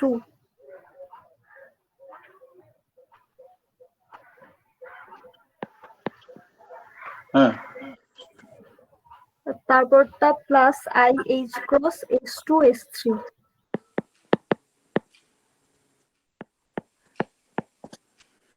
বেশ, তাহলে minus I H cut S2 S3 plus I H cut S2 S3 minus I H cut S3 S2 plus I H cut S3 S2 সমান 0। বেশ, similarly তুমি general result যেটা দেখাতে পারো সেটা হচ্ছে S square SI commutator is equal to 0। ওকে, তার মানে কি? তার মানে I can form a simultaneous eigenstate of S square and SI, এবং SI বলতে X হতে পারে, Y হতে পারে, Z হতে পারে, যে কোনো একটা হতে পারে। এইখানে একটা আমি স্টেটমেন্ট করব, অনেকের ভুল ধারণা থাকে যে কমিউটেটর যদি হয় তাহলে যে আইগেনস্টেট গুলো থাকবে সেই আইগেনস্টেট গুলো, ধরো এক্ষেত্রে এস স্কোয়ার আর SI, কারণ অনেকের ভুল ধারণা আছে যে কোনো আইগেনস্টেট আমি করি না কেন সেটা S স্কোয়ার এবং SI এর সাইমultaneous আইগেনস্টেট হবে, but that's wrong. We may construct, ল্যাঙ্গুয়েজটা মনে করে দেখো, we may construct a simultaneous basis of simultaneous eigenstate basis করে S, মানে এটা আমরা করতে পারি, বাট নট, মানে আমার যদি এরকম কমিউটেশন রিলেশন থাকে A আর B commutator is equal to 0, তাহলে আমি একটা বেসিস চুজ করতে পারি যেখানে A আর B এর সাইমultaneous আইগেনস্টেট পাবো। ওকে, এইটা একটা স্টেটমেন্ট। ভুল করে অনেকে ভাবে যে A আর B যদি কমিট করে তাহলে যে কোনো আইগেনস্টেটই A আর B এর simultaneous eigenstate. That is not true. তোমরা কি আমার সঙ্গে এগ্রি করছো? মানে তোমাদের ধারণাটা কি ছিল বলো, তারপরে এগ্রি করার প্রশ্নটা পড়ে, তোমাদের ধারণাটা কি ছিল? যে দুটো অপারেটর যদি কমিট করে তাহলে সবসময় যে কোনো আইগেনস্টেটই তাদের সাইমultaneous আইগেনস্টেট, এরকম ধারণা কি ছিল? হ্যাঁ স্যার, এটাই তো ভাবতাম। That is not true. তুমি একটা চুজ করতে পারো, মানে তোমার এটা হলে তুমি একটা চুজ করতে পারো যেখানে সাইমালটেনিয়াস আইগেনস্টেট থাকবে। আমি তোমাদের একটা মানে একটা এক্সাম্পল আমি তোমাদের দিচ্ছি। তো তার ফলে সেই জন্যই বলি যে কোনো যখন থিওরেম বা স্টেটমেন্ট পড়বে প্রতিটি ওয়ার্ড খুঁটিয়ে খুঁটিয়ে পড়বে। ওকে, যেমন ধরো তুমি যদি এরকম একটা হ্যামিল্টনিয়ান নাও, এইচ p1 স্কয়ার, আমি 2m ফুএম গুলো লিখছি না,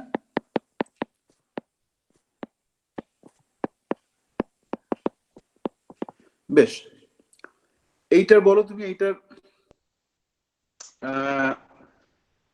ফার্স্ট এক্সের স্টেটটা কিভাবে তৈরি করবে? এই যে হ্যামিল্টনিয়ানটা দিয়েছি, এটা ফার্স্ট এক্সের স্টেটটা তুমি কিভাবে করবে বলো? লিখতে পারবে, কি লিখবে বলো, মানে কিভাবে লিখবে?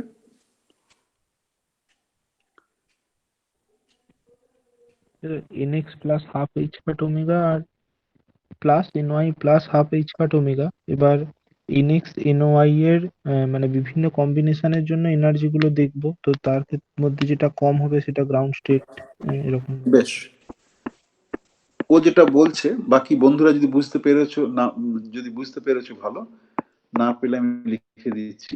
ই n1 n2 সমান n1 plus n2 plus 1 H cut omega, এটা হচ্ছে এনার্জি আইগেন ভ্যালু। এবারও বলছে আমি যখন জেনারেল স্টেটটা কনস্ট্রাক্ট করব তখন আমি ধরো সিঙ্গেল পার্টিকেল অসিলেটর স্টেটগুলোকে যদি ফাই দিয়ে বলি, তাহলে ফাই n1 ফাই n2, তাই তো? এরকম বলছো তো? হ্যালো হ্যাঁ হ্যালো, স্যার। বেশ। এইবার আমি ধরো ফার্স্ট এক্সের স্টেট আমি যদি তৈরি করি, তাহলে আমি যেটা পাবো সেইটা তোমার এইচ, দেখো তুমি H L Z is equal to 0, সেটাকে এগ্রি করছো যে H L Z is equal to 0?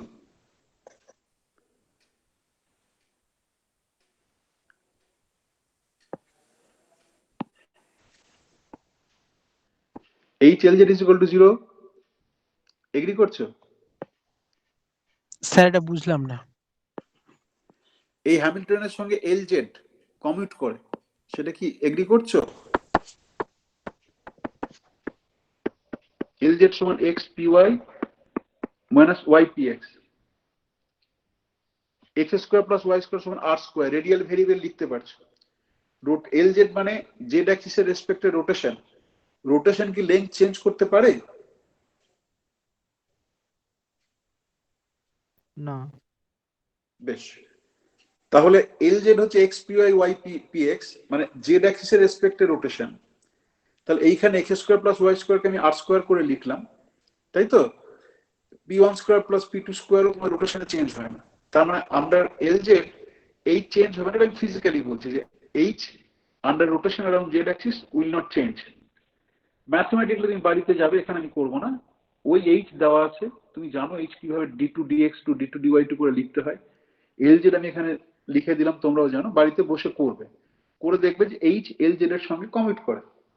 ওকে, এইবারে এই যে এল জেড তুমি যে কোনো একটা সাই এন ওয়ান সাই এন টু গ্রাউন্ড স্টেট করবে না, গ্রাউন্ড স্টেটে এটা মানে তোমার ইয়ে হবে, আইগেন স্টেট হবে।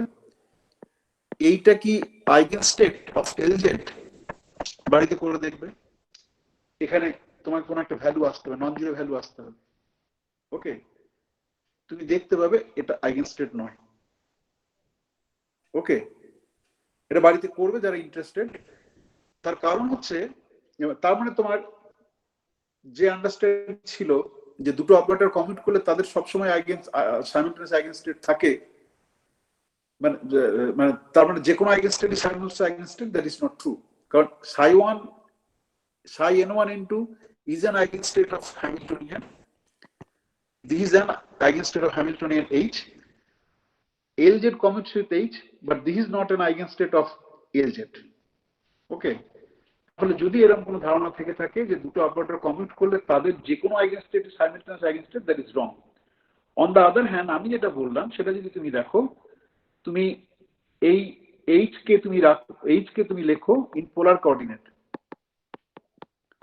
এইচ কে তুমি লেখো in polar coordinate, R theta দিয়ে লেখো। ওকে, সলভ ফর psi, সেই যে সাইটা পাবে আর ইন্টু থিটা দিয়ে, ধরো তোমার দুটো কোয়ান্টাম নাম্বার থাকবে এন আর এম বললে, এমটা হচ্ছে অ্যাজিমুথাল কোয়ান্টাম নাম্বার, সেইটা তুমি দেখতে পাবে this is an simultaneous eigenstate of H and LZ. Okay, তাহলে আমি যেটা বললাম যে দুটো অপারেটর যদি কমিউট করে, I can always choose a basis in which the wave functions are simultaneous eigenstate of the commutating operators. Okay, so I have the freedom to choose. আমি এখানে ধরো আমি কার্টেসিয়ান কোঅর্ডিনেটে এইচটাকে সলভ না করে আমি যদি পোলার কোঅর্ডিনেটে সলভ করি, তাহলে আমি দেখতে পাচ্ছি this is true, this psi nm r theta is an eigenfunction of h as well as this is an eigenfunction of Lz. Okay. On the other hand, if I choose the basis using Cartesian coordinate, then this is an eigenfunction of h, but this is not an eigenfunction of Lz. Okay. এইবারে তোমরা আরো জানো যে basis change করলে রেজাল্টের কোনো change হয় না, রেজাল্টের এখানেও কিন্তু কোনো চেঞ্জ হচ্ছে না। আরেকটা যদি খাটতে পারো তাহলে দেখাতে পারবে যে এই যে তুমি কার্টেসিয়ান কোঅর্ডিনেট বেসিস চুজ করেছো তার যদি অ্যাপ্রোপ্রিয়েট লিনিয়ার সুপারপজিশন নাও, তাহলে তুমি দেখতে পাবে তুমি যে সাই এন এম আর থিটা পাচ্ছ সেগুলোকে এই সাই N one into linear superposition হিসেবে ব্যবহার করতে পারবে। ওকে, জিনিসটা আমি জানি না খুব কঠিন হলো কিনা, কিন্তু বাড়িতে যদি একটু অঙ্ক, এই যে এটা খুব সিম্পল এক্সাম্পল, বাড়িতে যদি করো তাহলে তুমি বুঝতে পারবে যে কমিউট যদি করে, then we have the freedom to choose a basis in which the eigenfunctions are simultaneous eigenstates of the operators involved. But এটা কখনোই মনে হয় না যে যে কোনো আইগেনস্টেট আমি নেবো সেই আইগেনস্টেটটা দুটোরই সাইমালটেনিয়াস আইগেনস্টেট হবে। আমি কি মেসেজটা দিতে পেরেছি? হ্যালো হ্যালো, হ্যাঁ স্যার, হ্যাঁ স্যার। আর কে প্রীতম বাদ দিয়ে আর কে বলবে? কিছু বলো। প্রীতম বাদ দিয়ে আর কেউ? হ্যাঁ হ্যাঁ স্যার স্যার বুঝলাম। বুঝেছি। বেশ, বাড়িতে করবে, করলে দেখে মজা লাগবে। বেশ, তাহলে এখানে একটা সাইমালটেনিয়াস বেসিস চুজ করতে পারি। এবার আমার এস স্কোয়ার এস ওয়ান করতে পারি, এস স্কোয়ার এস টু করতে পারি, এস স্কোয়ার এস থ্রি করতে পারি, কিন্তু কখনোই সাইমালটেনিয়াসলি আমি S square S one S two S three এই তিনটে সাইমালটেনিয়াস বেসিস করতে পারি না। তার কারণ হচ্ছে SI do not commute among themselves, SI do not commute among themselves. তার ফলে আমি S square S one S two S three এই সবগুলোর একটা সাইমালটেনিয়াস আইগেনস্টেট ইভেন থিওরিটিক্যালি আমি করতে পারবো না, কিন্তু যে কোনো একটাকে নিলে আমি করতে পারি, যে আইদার এস ওয়ান আর এস টু আর এস থ্রি। আমরা ট্র্যাডিশনালি কি করি না, আমরা ট্র্যাডিশনালি যেটা করি জেড অ্যাক্সিসটাকে কোয়ান্টাইজেশন অ্যাক্সিস ধরি এবং আমরা আমাদের যে স্টেট গুলো আমরা সেই স্টেট গুলোকে আমরা তৈরি করি বেসড অন দিস। ওকে, এবং কিরকম স্টেট আমরা তৈরি করি এই একটা নোটেশন আমি ব্যবহার করবো, আমি জানি না তোমরা ফ্যামিলিয়ার কিনা। আমরা এস, এটা হচ্ছে টোটাল স্পিন, আর এস থ্রি হচ্ছে গিয়ে স্পিন প্রজেকশন। ওকে, এক্ষেত্রে আমরা প্রজেকশনটা করেছি কোন দিকে না, থার্ড ডিরেকশনে প্রজেকশন করেছি। এইটা হচ্ছে কেট ফ্যাক্টর। যখন আমরা এইরকম নোটেশনে লিখবো, প্রথম যে সিম্বলটা থাকবে সেটা টোটাল স্পিন বোঝাবে, দ্বিতীয় মানে সেপারেটেড বাই সেমিকোলন যে সিম্বলটা থাকবে সেটা স্পিন প্রজেকশন এবং থার্ড ডিরেকশন। ওকে, এবং এইটা তোমরা জানো যে S square S S three সমান, বলো কি লিখবো এটাকে, বলো কি লিখবো রে? S into S plus one H cut square. আর কি, আর কিছু থাকবে না? আর এস এস থ্রি যেমন। বেশ, আর এইটা সমান এম এস এইচ কাট এস এস থ্রি। এম বলো এইচ কাট, হ্যাঁ এস এস থ্রি। এইটা আমাদের নোটেশন আমি ক্লারিফাই করেছি। এবার সব সময় হয়তো আমি এইচ কাটটা আলাদা করে লিখবো না, এইচ কাটটা হয়তো ওয়ান ধরে নেবো, but you should understand that. Okay, তুমি যদি একইভাবে করতে যে S square S S one, তুমি যদি বেসিসটাকে চুজ করতে তাহলে কিন্তু এই একই রেজাল্ট পেতে। ওকে, এই একই রেজাল্ট পেতে। একইভাবে তুমি S2 এর জন্য করতে পেতে। তুমি যদি এইরকম কোন একটা স্টেট নিতে,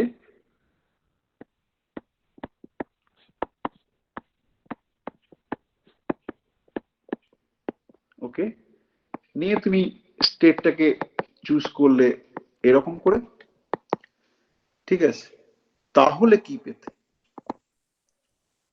এগুলো কখনো ভেবে দেখেছো? কারণ স্পিন নিজে জানে না যে বিশ্বভারতীর মাস্টারমশাই S3টাকে ধরে কোয়ান্টাইজেশন করছে, বা তার স্টুডেন্টরাও জানে না, মানে তার স্টুডেন্টরা করছে, বা পৃথিবীর কেউ কোথাও যাচ্ছে না। তার ফলে আমি S3 করতে পারি, S2 করতে পারি, S1 করতে পারি, যে কোনো একটা unit vector in the spin space করতে পারি, আমাকে কেউ বাধা দিতে পারে না। ঠিক আছে, কোনটা ধরবো সেটা আমার ব্যাপার, কিন্তু I am free to choose either S1 or S2 or S3।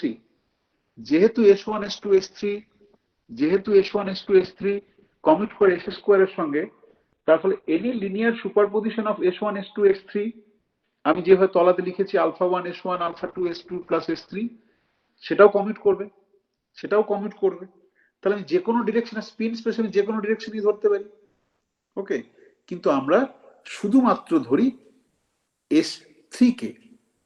That's just a convention and quite popular convention all over the world. Okay, কিন্তু আমরা এখন যেটা করব রেস্ট অফ দ্য ক্লাস, যে আমি এই যে n বলেছি, এই আরবিট্রারি n ডিরেকশনে আমি কোয়ান্টাইজেশনটা করব। ওকে, দেখবো আমি কি পাচ্ছি, দেখবো, এবং কিছু চেনা চেনা এক্সপ্রেশন দেখতে পাবে। এবং এই আরবিট্রারি ইউনিট ভেক্টর n এর ডিরেকশনে কোয়ান্টাইজেশন যেটা করব, তার একটা ফ্যান্সি নেমও আছে, যেটা তোমার কোয়ান্টাম এন্টাঙ্গেলমেন্ট, স্পিনট্রনিক্স, হ্যাঁ, এই ধরনের ক্ষেত্রে খুবই ব্যবহৃত হয়, ব্লক স্ফিয়ার বলে। ওকে, সো সেই ব্লক স্ফিয়ারের কনসেপ্ট আই হোপ আজকে আমরা, মানে আমি জানি না, দেখি কতটুকু যাবে। Okay, is very well known concept, এবং খুব হেভিলি বর্তমানে কোয়ান্টাম ইনফরমেশন থিওরি, স্পিনট্রনিক্স এসবের ক্ষেত্রে ব্যবহার করা হচ্ছে। আচ্ছা, এবার আমার কিছু প্রশ্ন করা আছে, তাহলে আমি বুঝতে পারবো আমার কি কতটুকু বলতে হবে, কতটুকু বলতে হবে না। তোমরা কি এই যে কেন SZ শুধু ব্যবহার করা হয়, মানে শুধু SZ নয়, অন্য যে কোনো ডিরেকশনে কোয়ান্টাইজেশন করা যেতে পারে, you are familiar with that concept or no? হ্যাঁ, হ্যাঁ স্যার। মানে S1 S2 যে কোনো হতে পারে, কিন্তু যে কোনো ইউনিট ভেক্টর n এর দিকেও হতে পারে, সেটাও তো ফ্যামিলিয়ার। না, ওটা জানি না। কিন্তু S1 S2 S3 যে কোনো কোয়ান্টাইজেশনের ব্যবহার, মানে ব্যবহার করতে হবে, সেটা জানো। বেশ, ঠিক আছে। আর এই যে S1 S2 S3 এর আইগেন ভেক্টর গুলো কখনো ক্যালকুলেট করেছো? আইগেন ভেক্টর, আইগেন ভ্যালুস আলাদা করে ক্যালকুলেট করেছো? হ্যাঁ, করেছিলাম ফার্স্ট সেমে, ভুলে গেছি। ভুলে গেছি, বেশ, ঠিক আছে। আচ্ছা, এবার বলো, যদি কিছু প্রশ্ন থাকে প্রশ্নটা নিই, তারপর আমি এগোবো। কোনো স্যার, প্রশ্ন আছে? হ্যাঁ স্যার, একটা প্রশ্ন হ্যাঁ, বলো। আছে। স্যার, প্রশ্ন হলো যে এখানে যেটা স্টেট বলতে কোনটা বোঝাচ্ছে, যে স্পিনের বিভিন্ন কম্বিনেশন গুলো নিয়ে যেটা তৈরি হচ্ছে, অর্থাৎ স্পিন আপ, স্পিন ডাউন, এই কম্বিনেশনটাকে স্টেট বলা হচ্ছে, নাকি এর সামনে কোএফিসিয়েন্ট বসিয়ে কোএফিসিয়েন্টটাকে ভ্যারি করিয়ে যে বিভিন্ন ভ্যালু গুলো পাচ্ছি সেটাকে স্টেট বলা হচ্ছে? কোএফিসিয়েন্টের ভ্যালু কি করে স্টেট হতে পারে? কোএফিসিয়েন্টের ভ্যালু কি করে স্টেট হতে পারে? সাই 2 প্যারামিটার ডিপেন্ডেন্ট। এবার এ আর বি এর ডিফারেন্ট ভ্যালু চুজ করলে ডিফারেন্ট ডিফারেন্ট সাই পাবে, that's a state. Psi is a state. Spin up and spin down আর বেস স্টেট, যাদের লিনিয়ার সুপারপজিশন করে নিয়ে সাই পেয়েছো, কিন্তু এ আর বি আর just numbers, A and B cannot be state. না না না, আমি তাহলে স্যার আমরা যে বলছি যে 2n খানা স্টেট, কিন্তু আমি যদি এ আর বিটাকে ভারী করি তাহলে তো অসংখ্য স্টেট পেতে পারি, তাহলে 2n এর কথাটা বলছি কেন? 2n এর কথাটা এই কারণেই বলছি যে তুমি যখন কোন একটা কম্পিটিশন করবে, তখন তো শুধুমাত্র একটা বিট দিয়ে সমস্ত অপারেশন গুলো করবে না। যোগ বিয়োগ গুণ ভাগ ইন্টিগ্রেশন ডিফারেন্সিয়েশন যখন তুমি করবে তখন কি তুমি শুধুমাত্র একটা বিট দিয়ে ক্যালকুলেশনটা করবে? তার তো করার জন্য তোমাকে তো অনেকগুলো কম্পোনেন্ট থাকবে, তো সেই কম্পোনেন্ট গুলোর এক একটা কিউবিট হিসেবে থাকবে। হ্যালো, হ্যাঁ হ্যাঁ স্যার, হ্যালো। তুমি যখন সিঙ্গেল একটা কিউবিট করছো সেই কিউবিটের পাওয়ারটা বোঝালাম যে এ আর বি হচ্ছে কন্টিনিউয়াস প্যারামিটার, আমি অনেকগুলো স্টেটে করতে পারি, তাই তো? হুম, এরপর আমি হ্যাঁ যখন কোনো একটা রিয়েলিস্টিক ইমপ্লিমেন্টেশন যখন করতে হবে, শুধুমাত্র একটা স্পিন হাফ দিয়ে তো করতে পারবো না, আমাকে যদি যোগ করতে হয়, আমি ধরো একটা কথার জন্য বলছি, মানে অ্যাকচুয়ালি কিভাবে করে সেটা আলাদা ব্যাপার। ধরো আমাকে মেমোরি অ্যালোকেশন করতে হয়, নাম্বার রাখতে হয়, তাই তো? ধরো আমার একটা হিউজ সেট অফ ডেটা আছে, সেই ডেটাটা ধরো আমি একটা কিউবিটের মধ্যে রাখলাম, সামহাউ স্টোর করলাম। এবার আমি সেই ডেটাটা আরেকটা ডেটার সঙ্গে কম্পেয়ার করে যোগ বিয়োগ গুণ ভাগ বা কোনো স্ট্যাটিস্টিক অ্যানালিসিস করতে চাই, সেটাকে তুমি একই জায়গাতে না রেখে আমাকে অন্য জায়গায় রাখবো, রেখে তারপর আমি যোগ বিয়োগ গুণ ভাগ যে অপারেশন করতে চাই ফর এক্সাম্পল, তাহলে আমার তো, আমি যেটা বোঝাতে চাইছি যে একটা কিউবিট দিয়েই তো আমি সমস্ত অপারেশন গুলো করতে পারবো না। একটা কিউবিটের মধ্যে আমি অনেকগুলো স্টেট ডিসক্রাইব করতে পারি, and I can choose as per my choice, মানে কোনটা কাজে লাগবে সেই স্টেটটা নিলাম। কিন্তু শুধু ওই যে অতগুলো স্টেট রয়েছে সেটা দিয়েই তো আমি সমস্ত অপারেশন গুলো করতে পারবো না, রিয়েলিস্টিক ক্যালকুলেশন, তার জন্য তো আমার আরো বিট দরকার, তাই তো? আরো কিউবিট দরকার। হ্যাঁ সেই স্যার, কিউবিট হিসেবে যখন আমার যত স্পিনের সংখ্যা বাড়বে, তত আমার যে অ্যাভেলেবল স্টেট যেটা, সেটা আরো বেড়ে যাচ্ছে, মানে ইন্ডিপেন্ডেন্ট অপারেশন করার জন্য যে স্টেট গুলো সেইটা বেড়ে যাচ্ছে। একটা হচ্ছে একটা সিঙ্গেল কিউবিটের পাওয়ার, আর একটা হচ্ছে একই সঙ্গে অনেকগুলো ইন্ডিপেন্ডেন্ট অপারেশন করার জন্য আমার মানে কতগুলো স্টেট অ্যাভেলেবল রয়েছে সেইটা। 2 টু দি পাওয়ার n টা আসছে ইন্ডিপেন্ডেন্ট অপারেশন করার জন্য যে স্টেট গুলো দরকার তার জন্য আসছে। কনভিন্স করতে পেরেছি না পারিনি? হ্যাঁ স্যার। বেশ, বলো, আর কারো কিছু প্রশ্ন আছে? আর কোনো প্রশ্ন? বেশ, এইবার আমি ছোটখাটো ক্যালকুলেশন হয়তো তোমরা করে এসছো, তবু আমি করি। বেশ, আমি এই যে একটা নোটেশন বললাম S1, এর সঙ্গে যখন এইটা হচ্ছে generic notation, generic notation for any spin half 1 3/2 5/2 1 2 যা হলো, এটা একটা জেনারিক নোটেশন। যখন শুধুমাত্র স্পিন হাফ পার্টিকেল ব্যবহার করব, তখন এই যে আপ ডাউন করে বললাম, সেই আপ ডাউন নোটেশনটা স্পিন হাফের জন্য এটাও ব্যবহার করতে পারি, আপ ডাউনটা ব্যবহার করতে পারি। অ্যাট বেস্ট হোমওয়ার্কে আমরা স্পিন 1 পর্যন্ত যাব, সেই স্পিন 1 এ আইদার যে স্ট্যান্ডার্ড নোটেশন যে SSZ এটা করতে পারি, বা আপ ডাউন আর একটাই তোমার এই হরাইজন্টাল অ্যারো এরকম ভাবে, মানে এরকম একটা নোটেশন ব্যবহার করে সেটাও ব্যবহার করতে পারি। তো দুটো ইন্টারচেঞ্জেবলি ব্যবহার করবো, সো ডোন্ট গেট কনফিউজড। মানে এরকম স্পিন 1 এর ক্ষেত্রে অনেক সময় এইটা ব্যবহার করে আপ ডাউন, মানে স্পিন 1 এর ক্ষেত্রে কি কি প্রজেকশন থাকবে বলো? আপ থাকবে, ডাউন থাকবে, আর কি থাকবে স্পিন 1 এর ক্ষেত্রে?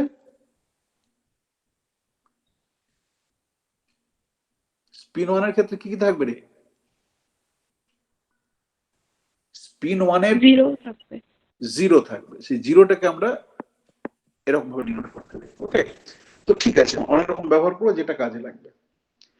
এইবার আমি প্রথমেই যাই সিগমা জেড। সিগমা জেড কি?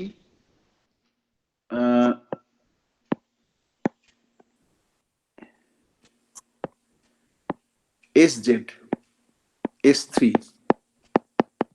সমান h bar by 2 sigma 3 সমান 1 0 0। It's already in the diagonal form. Eigen values গুলো কি? আইগেন ভ্যালুস গুলো হচ্ছে plus minus h bar by 2। আচ্ছা, আইগেন ভেক্টর গুলো কি? আইগেন ভেক্টর গুলো কি?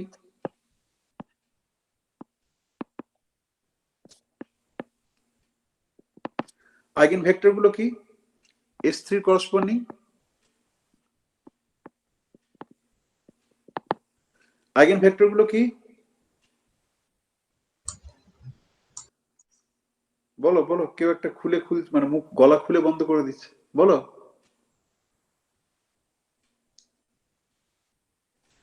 One by root two eigen vector গুলো 1 0 0 minus 1 1/√2 1 0। দাঁড়াও, অনেক কিছু গুলিয়ে ফেলছে। এইটা হচ্ছে স্পিন আপ 1 0, এইটা দুজনেই বলেছো, তারপরে একটু দুজনে ডিফার করেছো, আর অনেকে কথাই বলছে না। বেশ, এইটা সমান আমি লিখলাম 1 0। ওকে, আচ্ছা আইগেন ভ্যালু গুলোকে আমি ডিনোট করবো ল্যামডা প্লাস মাইনাস দিয়ে। ওকে, তাহলে আমার বারবার আইগেন ভ্যালু লিখতে হবে না। এটাকে আমি ডিনোট করছি ল্যামডা প্লাস মাইনাস। তাহলে এইটা হচ্ছে কি eigen value lambda plus, eigen vector lambda minus. এইবার আরেকটা আইগেন ভেক্টর কি বলো, কিভাবে লিখবো? 0 1 বেশ, আরেকটা আইগেন ভেক্টর হচ্ছে স্পিন ডাউন 0 1। ওকে, এইটা হচ্ছে ল্যামডা মাইনাসের করসপন্ডিং আইগেন ভেক্টর। ওকে, বেশ, দেখো এইটা কি বলো আমাকে এরপরে, এইটা সমান কত? এটা মানেটা বুঝতে পারলে কি ক্যালকুলেট করতে চাইছি?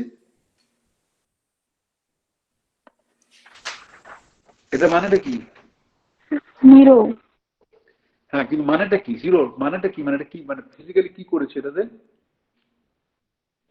ইনার প্রোডাক্ট নিয়েছি।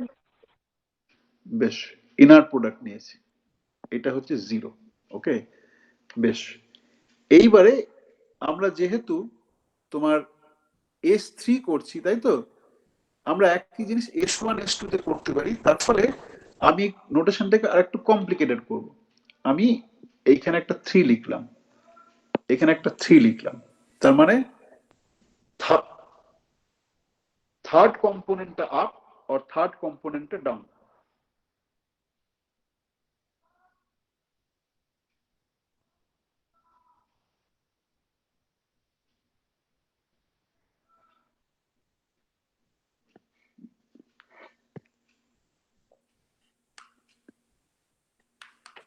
তো এইটা গেল।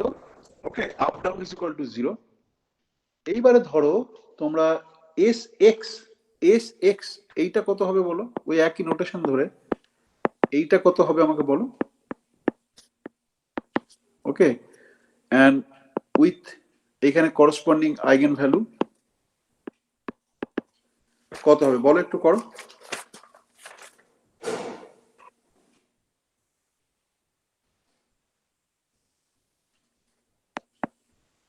হ্যালো, করছো? হ্যাঁ স্যার। করো।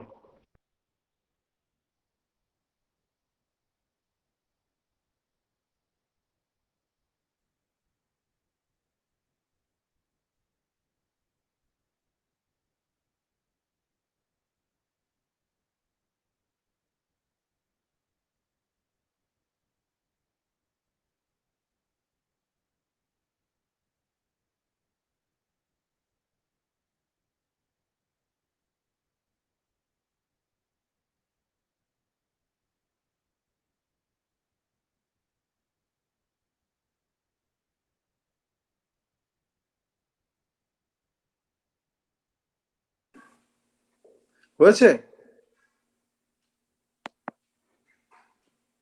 করেছো কেউ? Hello, sir H cut by 2 মানে এক্সটা এইচ কাট বাই 2 আর মাইনাস এইচ কাট বাই 2 না কোনটা? এস এক্সটা। না না, তুমি কি, আমি চেয়েছি আইগেন ভ্যালু আর আইগেন ভেক্টর। তোমার উত্তরটা তুমি কিসের উত্তর হচ্ছে, আইগেন ভ্যালু বলছো না আইগেন ভেক্টর বলছো? আইগেন ভ্যালু বলছিলাম। হ্যাঁ বেশ, eigen value H cut by 2 মেনে নিলাম, আর এইটার eigen value minus H cut by 2। বেশ বেশ, যেহেতু আমি যে কোনো অ্যাক্সিসকে কোয়ান্টাইজেশন অ্যাক্সিস ধরতে পারি, তাহলে এই রেজাল্টটা এক্সপেক্টেড যে জেড এর ক্ষেত্রে যদি এইচ বার বাই 2 আর মাইনাস এইচ বার বাই 2 হয়, তাহলে এক্স এর ক্ষেত্রে H bar by 2 minus H bar by 2 হবে। আইগেন ভেক্টরটা কি? স্যার আপস্টেট হ্যাঁ, আপসেটে বলো, শুনছি, বলো বলো। 1 by root 2 1 1 হ্যাঁ, hello 1 by root 2, 1 by root 2 1 1 বেশ 1 1। আর এই ডাউনটা 1 minus 1 শুধু 1 মাইনাস 1 নাকি 1 বাই রুট ওভার 2 টা আছে? মানে 1 by root 2 1 minus 1 বেশ, এটা কি করে বের করলে? কি করে বের করলে? S3 বের করে ম্যাট্রিক্স করে আইগেন ভেক্টর যেভাবে বের করি। S3 এর জন্য করার কিছু ছিল না, S3 অলরেডি করেছিল, কিন্তু তুমি একটা ম্যাট্রিক্সকে যেভাবে আইগেন ভ্যালু আইগেন হ্যাঁ। ভেক্টর বের করে সেটা করেছো, তাই তো? বেশ, ভেরি গুড।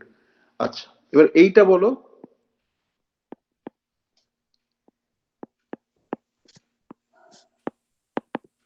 এইটা সমান কত?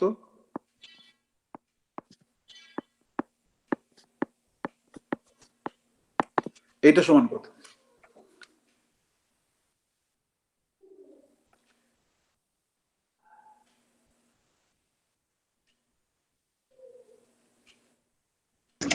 জিরোই স্যার হচ্ছে। কোনটা জিরো? আমি দুটো এক্সপ্রেশন দিয়েছি, কোনটা জিরো হচ্ছে? মানে প্রথমটা জিরো হচ্ছে, সেকেন্ডটা এখনো পরে দিইনি। প্রথমটা জিরো হচ্ছে মানে হচ্ছে গিয়ে এগেন আমি যে আপ স্টেট আর ডাউন স্টেট তৈরি করেছি তারা হচ্ছে গিয়ে অর্থোগোনাল, এবং এইখানে যে 1/√2 ফ্যাক্টরটা লিখেছি তার মানে হচ্ছে স্টেটটা নরমালাইজড। 1/√2 ফ্যাক্টরটা না দিলে স্টেটটা নরমালাইজড হতো না, তাই তো? তাই তো? হ্যাঁ হ্যাঁ। বেশ, এইবারে এইটা বলো।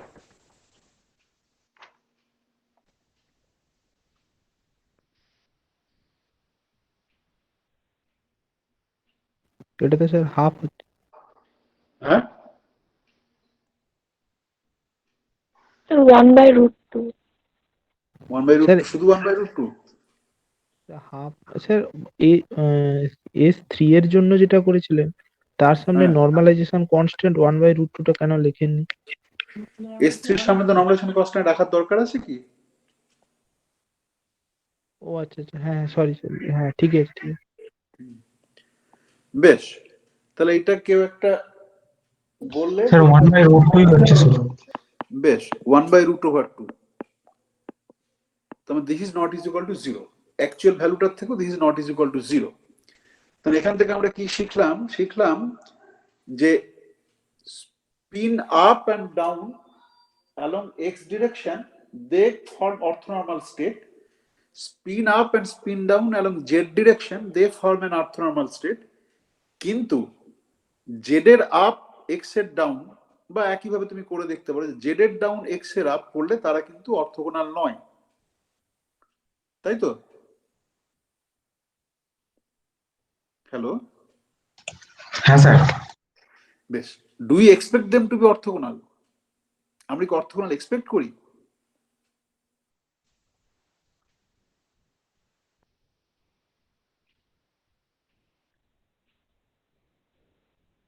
আমরা কি জেড স্পিন আপ এবং কেট এক্স তাদেরকে আমি অর্থোগোনাল এক্সপেক্ট করি? না স্যার, অর্থোগোনাল হবে না তো। না না, সে তো হচ্ছে না, জিরো নয় মানে অর্থোগোনাল নয়, কিন্তু আমরা কি এক্সপেক্ট করি সেটা? না, এক্সপেক্ট তো করি না। কেন করি না?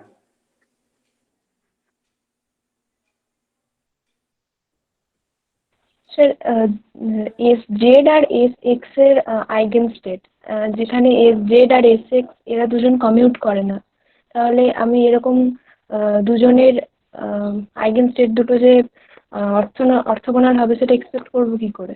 Exactly, exactly. ওকে, বেশ। এবার সিমিলারলি যেহেতু তোমরা করছো, আমি লিখে দিচ্ছি, খুব সোজা লিখে দিচ্ছি, আমি করতেও পারি কিন্তু করার দরকার নেই। তোমরা যদি করছো এরপরে তোমরা যেটা করবে এটা যে ওয়াইটা বাদ আছে, এই ওয়াইটা যদি করবে, করো না, তাড়াতাড়ি করো দেখি। আমি নর্মালাইজেশন ফ্যাক্টর লিখে দিলাম, এইটা করো, এবং এর জন্য again as it is eigen value h/2 হতেই হবে, কারণ আমার যেহেতু ফ্রিডম আছে যে কোনো একটাকে কোয়ান্টাইজেশন করার, তাহলে তাদের আইগেন ভ্যালু তো চেঞ্জ করতে হবে না, আইগেন ভ্যালু একই থাকবে। আইগেন ভেক্টর গুলো তাহলে বলো। স্যার 1i হবে একটা, আর একটা 1 - i।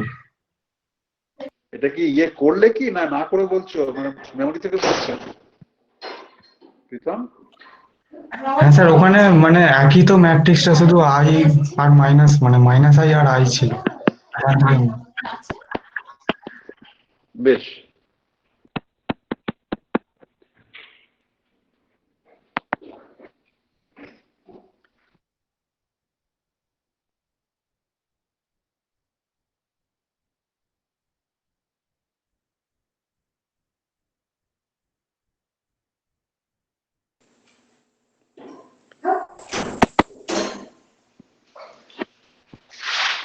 বেশ, এবার 1/√2 ফ্যাক্টর হচ্ছে নর্মালাইজেশন, আর বাকিগুলো তুমি আবার দেখাতে পারো স্পিন আপ ওয়াই আর স্পিন ডাউন ওয়াই দের অর্থোগোনাল, কিন্তু অন্য যে কোনো বেসিস নিলে তার সঙ্গে ওটা হবে না।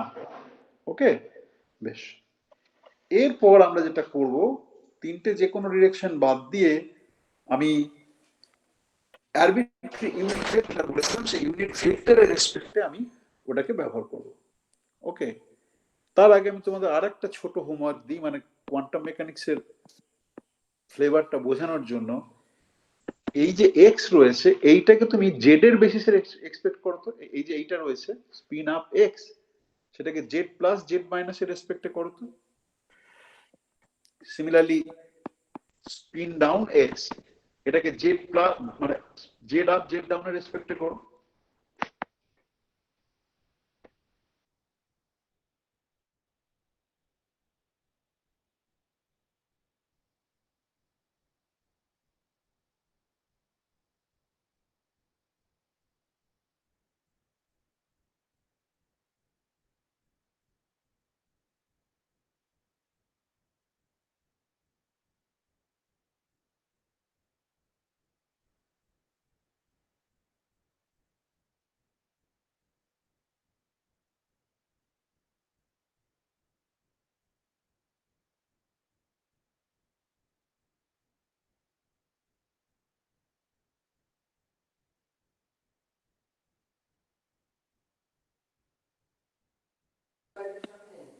হয়েছে?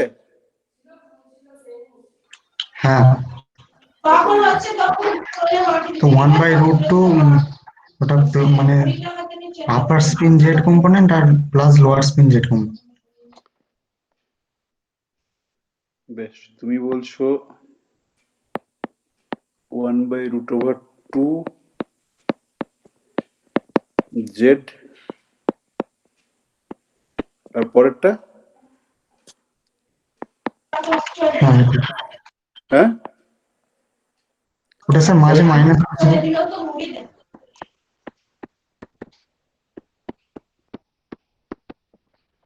বেশ, তাহলে এবার এই এক্সটাকে ওয়াই এর রেসপেক্টে যদি প্রকাশ করো,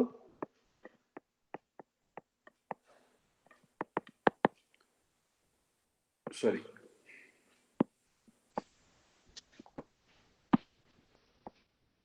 এটা যদি ওয়াই এর রেসপেক্টে প্রকাশ করো। বেশ, তোমরা করো, আমি জাস্ট একটু একটু 2 মিনিটে ব্রেক নিচ্ছি, তোমরা এটা করো, ততক্ষণে আমি আসছি।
হয়েছে?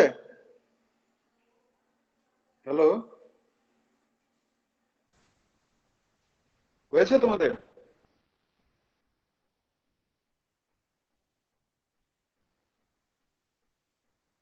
প্রীতম, না স্যার, এটা হচ্ছে না,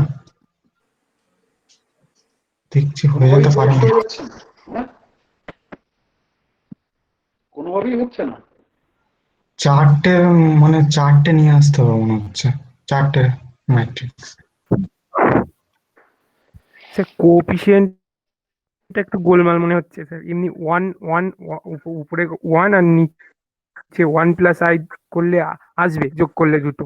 কিন্তু কিরকম বলো আগের ওই শুনি একটু, নর্মালাইজেশন কনস্ট্যান্ট বলো কিরকম বলছে আমার শুনি। আসছে one one one by two root two, হ্যাঁ, one half half plus Y component.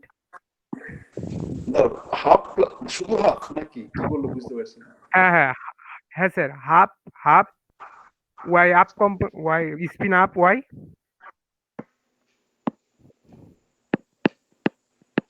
হুম,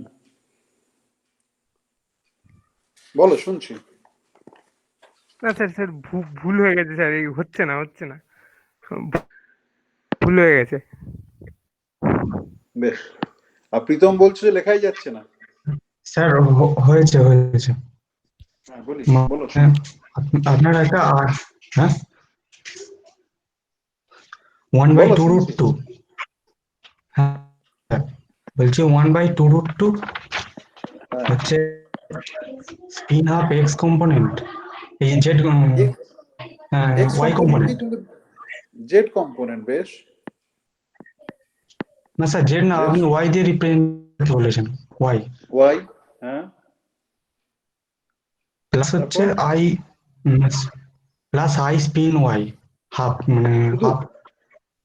শুধু আই, হুম, আই, হ্যাঁ, মানে ওই ওই এইটা বলছো তুমি? কম্পোনেন্টটাই। হ্যাঁ, না স্যার, ওই কম্পোনেন্টটাই স্যার। ওই কম্পোনেন্টটা বলতে স্পিন আপ ওয়াই। হ্যাঁ হ্যাঁ তোমরা কি করে রাখো? স্যার, আমি আমাকে এখানে চারটে বলছো। টার্ম স্যার লিখেছি, হ্যাঁ, স্যার মানে চারটে দুটো ম্যাট্রিক্স দুবার করে নিয়ে এসে করেছি। মানে তুমি যেটা বলছো যে এটা স্পিন আপ, তাই তো? এইটা বলছো নাকি? হ্যাঁ হ্যাঁ, প্লাস আর একটা টার্ম আছে, মানে ওটা শুধু স্পিন ডাউন দিয়ে করেছি, সেটা হলো একটা ওরকমই আসবে, আর একটা প্লাস আই হবে, আর পুরোটা 1/2 টু গুণ কমন। স্যার হ্যাঁ, আমার এসছে one plus I by root two spin up plus one minus I by root two spin down.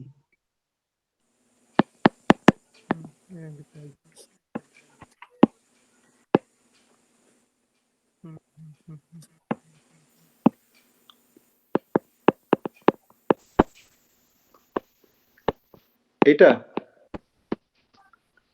Half গুলো স্যার হবে না, টু গুলো হবে না নিচে, এরকম।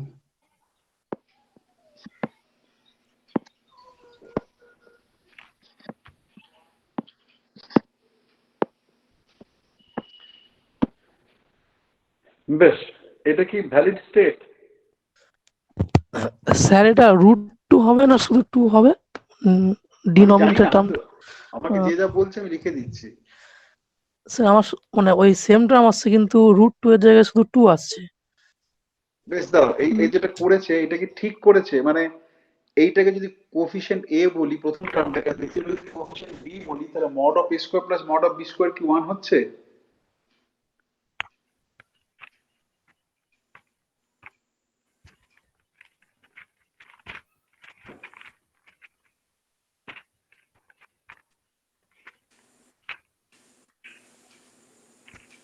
স্যার জিরো হয়ে যাচ্ছে মনে হচ্ছে।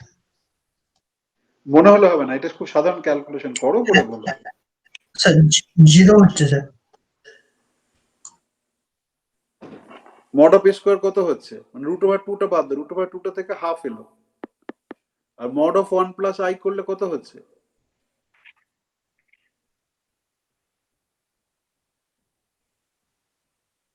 Plus 2i। হ্যাঁ মড অফ 1 প্লাস আই করলে 2i কি করে হবে? মড অফ 1 প্লাস আই মানে কি স্যার √2 হবে, রুট 2, তাই তো?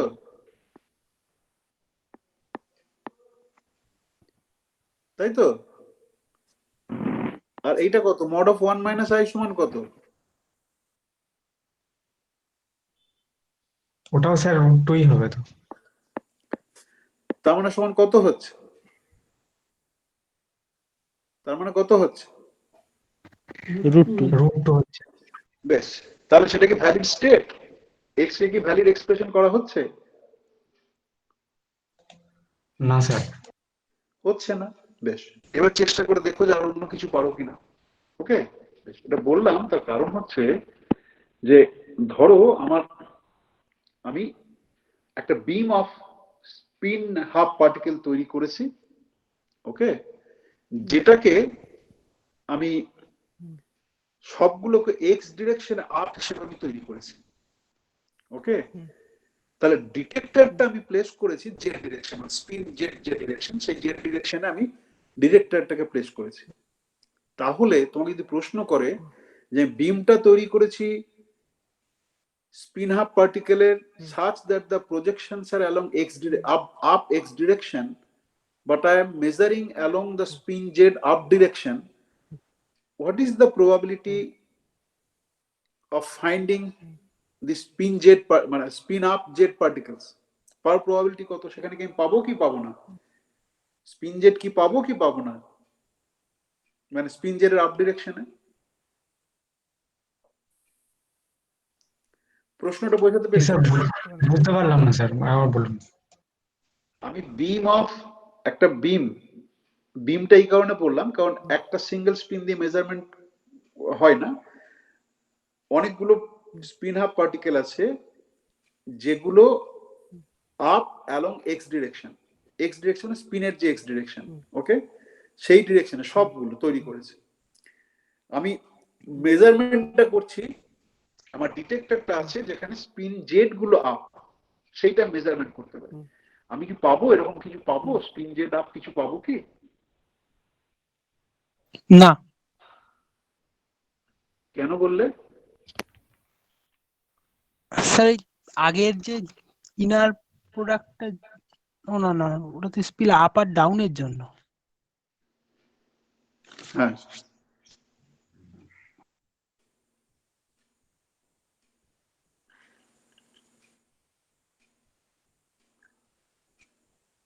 তাহলে কি হচ্ছে, উত্তর কি হলো? পাবো মনে হয় স্যার, পাবো স্যার, জেড আর এক্স যেহেতু কমিউট করে না তাহলে। আমি তো এখানে তোমাকে এই যে এক্সপ্রেশনটা বের করালাম তার উদ্দেশ্যটাই হচ্ছে যে এই এক্সটাকে আমি linear superposition off spin up Z spin down Z হিসেবে লিখতে পারছি, তাই তো? তাহলে সেখানে দেখতে পাচ্ছি যে probability half, spin up Z পাওয়ার probability half, spin down Z পাওয়ার প্রবাবিলিটি হাফ। কেউ একটা অর্থোনর্মালিটি প্রপার্টি দিয়ে করার চেষ্টা করছিলে, সেটাও তুমি যদি স্পিন আপ জেড করতে চাও তাহলে স্পিন আপ জেড করতে গেলে তোমাকে কি হতে হবে, যে বাঁদিকে যেটুকু রয়েছে এই পার্টটার সঙ্গে তোমাকে ব্রা স্পিন আপ জেড দিয়ে প্রোডাক্ট নিতে হবে, ডট প্রোডাক্ট নিতে হবে। তাহলে স্পিন আপ জেড দিয়ে যদি তুমি ডট প্রোডাক্ট নাও তাহলে কি হবে বলো? তুমি যদি ওই যে স্টেটটা রয়েছে ওখানে যদি তুমি এরকম যদি নাও, spin up Z spin up X, কি পাবে? 1/√2। সেটা মানে ফিজিক্যালি মানে কি?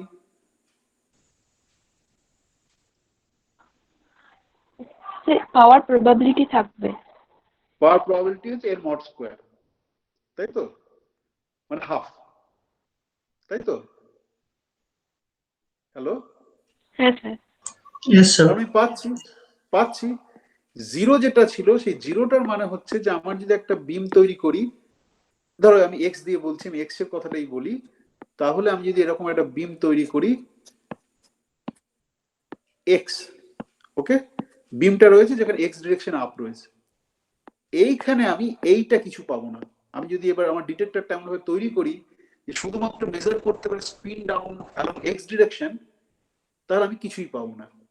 কেন পাবো না? তার কারণ ওই যে অর্থোনর্মালটি দিয়ে চিন্তা করছিলে, এইটা is equal to zero. Sorry, আমি লেখার সময় ভুল লিখেছি, এইটা সমান জিরো, তাই তো, যদি ম্যাথমেটিক্যালি দেখতে চাও। ওকে, কারণ স্পিন এক্স কে আমি স্পিন ডাউনের রেসপেক্টে প্রকাশ করতে পারি না, because they are independent base vectors. Okay, বেশ, এইটা বলার উদ্দেশ্য রয়েছে, কারণ এখান থেকে তোমার প্রশ্ন তো আসেই, নিজের আন্ডারস্ট্যান্ডিংও ক্লিয়ার হয় যে how this is non trivial way, I mean each component are connected to each other. S ওয়াইটা আমি এই জন্য তোমাকে করতে দিলাম যে আমি এক্স এর যদি আমি বিম তৈরি করি, এবার প্রশ্নটা আসছে যে স্পিন আপের এক্স এর বিম তৈরি করলাম, আমি ওয়াই পেতে পারি কি পারি না। ওকে, এখনো পর্যন্ত তোমরা আমাকে যে রেজাল্ট দিয়েছো তাতে হচ্ছে আমি ওয়াই এর কোনো কম্পোনেন্ট পেতে পারি না। আমি যদি ডিরেক্টরটা জেড এর দিকে না তৈরি করে, না ফিক্সড করে ওয়াই এর আপ বা ডিরেকশন মেজার করতে পারি, এরকম ভাবে যদি ডিরেক্টরটা ফিক্সড করি, তাহলে আমি ওয়াই কম্পোনেন্ট পাবো কি পাবো না, আর কি আমি তৈরি করেছি এক্স এর রেসপেক্ট। ওকে, সেটা প্রশ্ন, সেটা এখনো পর্যন্ত যে ক্যালকুলেশন দিয়েছো না, কিন্তু you should think, do some ছোটা calculation to convince yourself whether you get it or not. Okay, এইটা বলার উদ্দেশ্য অনেক। একটা হচ্ছে কি তোমার সাধারণত তোমার ওই এক্সপেরিমেন্টটা, ওটাকে কি বলে গো, ওই বিমের এক্সপেরিমেন্ট যেটা কোয়ান্টাম প্রথমেই করে হ্যাঁ, এবার স্টার্ন-গার্লাকের এক্সপেরিমেন্টটা দিয়ে অনেক কিছু প্রশ্ন হতে পারে, থিওরি হতে পারে, ভাইভা হতে পারে, সেটাতে ক্লিয়ার হবে কনফিউশন, নিজেদের আইডিয়া পরিষ্কার হবে। প্লাস অনেকে ভুল করে কোয়ান্টাম কম্পিউটার বা কিউবিটকে বলতে চাই যে ক্লাসিক্যাল বিট উইথ প্রবাবিলিটি দিয়ে ব্যাখ্যা করতে পারে, কিন্তু পারবে না। কারণ তুমি দেখো এখানে এই যে নন ট্রিভিয়াল ফিচার, যে বিমটা তৈরি করেছি আপ ডিরেকশন এক্স দিয়ে, কিন্তু সেখানে আমি আপ ডিরেকশন জেড বা আপ ডিরেকশন ডাউন ডিরেকশন জেডে পাওয়ারও আমার একটা প্রবাবিলিটি রয়েছে স্পিনের। এগুলো purely quantum mechanical phenomena, classically তুমি এটাকে মিমিক করতে পারো না, ক্লাসিক্যালি এরকম ধরনের কোনো জিনিস তুমি পেতে পারো না। এবং এই সবই যে quantum cryptography, quantum teleportation, quantum code কারেকশনটার কথা বলিনি, কোয়ান্টাম এরর কোড কারেকশন, এই যে এত এত সব জিনিস আছে, সেগুলো কোয়ান্টাম মেকানিক্সের যে ইনহেরেন্টলি কিছু ফিচার রয়েছে, শুধু প্রবাবিলিস্টিক ইন্টারপ্রিটেশন নয়, তাছাড়াও কিছু ইনহেরেন্ট যে ফিচার রয়েছে, নন লোকালিটি আছে, ওকে, সেই ফিচারগুলো এটাকে ডিস্টিংক্ট করে তোলে ক্লাসিক্যালের থেকে। সেটা একটা গেল। এরপর আমি যেটা করব এন ডিরেকশন, কারণ আমার হাতে বেশি সময় নেই। বিকাশের ক্লাস আছে তো নাকি? হ্যালো, হ্যাঁ স্যার। হ্যাঁ স্যার, হ্যাঁ আছে। বেশ, আমি যেটা ক্যালকুলেশন সেটা অলরেডি আমরা করেছি, আমার কিছু করতে হবে না, আমি শুধু তোমাকে আমি লিখে দিচ্ছি। এরপর আমি যখন তোমরা আগে আমি জিওমেট্রিক ফেস পড়াতাম তখন আমি পড়িয়েছিলাম, তখন আমি এরকম একটা ইউনিট ভেক্টর নিয়েছিলাম, sine theta cos phi, sine theta sine phi cos theta. এইবার আমি এস ডট এন, ওকে, এই ডিরেকশনে যে প্রজেকশন, সেই ডিরেকশনে আমি স্টেট গুলোকে তৈরি করব।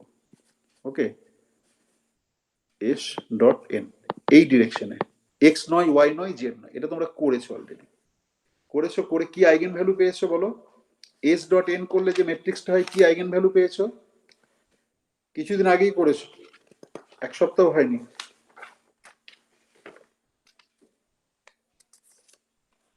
কি আইগেন ভ্যালু পেয়েছো এটা? মানে যেমন তুমি এই ম্যাট্রিক্সটা কি হচ্ছে, এই ম্যাট্রিক্সটা দেখো এখনো মনে পড়ছে না? সরি, এইটা জিওমেট্রিক ফেস করানোর সময় করালাম যে এত তাড়াতাড়ি ভুলে গেলে কিন্তু ব্রাহ্মী শাক খেতে হবে।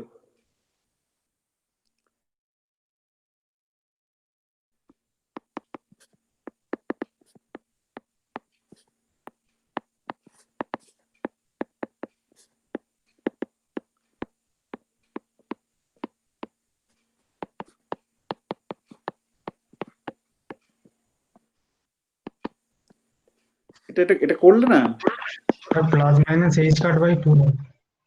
হ্যাঁ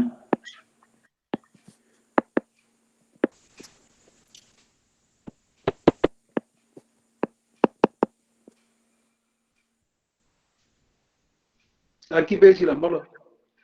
স্যার আইগেন ভ্যালু গুলো তো হবে plus minus H cut by 4।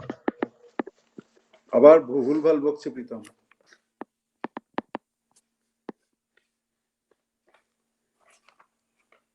ভুলভাল বলছো, এটা করেছো কিছুদিন আগে, এটা ভুলে গেলে খুব মুশকিল, কিন্তু আর পড়াবো না তাহলে।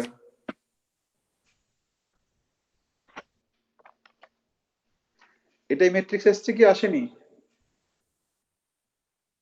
হ্যাঁ স্যার, ম্যাট্রিক্সটা তো এরকমই এসেছিল। তো ক্যালকুলেশন করেছো তো, কয়েকদিন আগেই তো ক্যালকুলেশন করেছো, ক্যালকুলেশনটা দেখে বলো।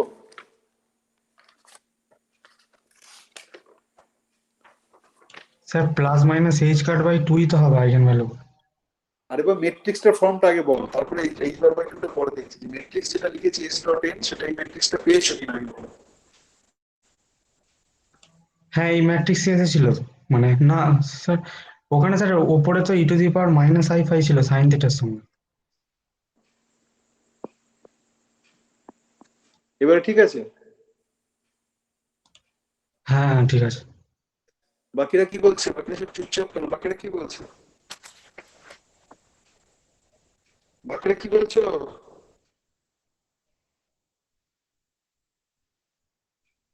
হ্যালো, আর কেউ কথা বলছে না যে? হ্যালো, হ্যাঁ স্যার। কে বললে হ্যাঁ স্যার? কে বলছো হ্যাঁ স্যার? তাড়াতাড়ি বলো, বিকাশ দাঁড়িয়ে আছে। কথা বলছো না কেন বাবু? স্যার ইন্দ্রনীল। হ্যাঁ, বাকিরা কেউ কথা বলছে না কেন? এটা কিছুদিন আগে করলাম, না করলে তো বলতাম আমি। বেশ, এবার এইচ বার বাই 2 এর আইগেন ভ্যালু কাই প্লাস বলে ডিনোট করলাম। এটাও আগের দিন করেছো ক্লাসে, তোমরাই করেছো, আমি করিনি। আমি তোমাদের পড়ানো করিয়েছিলাম কারণ আমি জানতাম যেটা আমার কাজে লাগবে বলে। এটা গেল মাইনাস এইচ বার বাই 2 এর করসপন্ডিংটাকে আমরা বলছি কাই মাইনাস, এবং কাই মাইনাসটা কত এসেছিল? কাই মাইনাসটা কত এসেছিল? Sine theta by 2 E to the power minus I phi আর মাইনাস কস থিটা বাই 2। তাই কি না উল্টোটা? তাই কি? হ্যাঁ স্যার ওটাই। এরকম লিখেছিলাম না?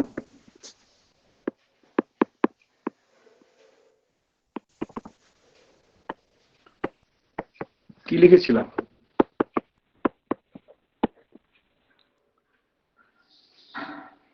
কি লিখেছিলাম?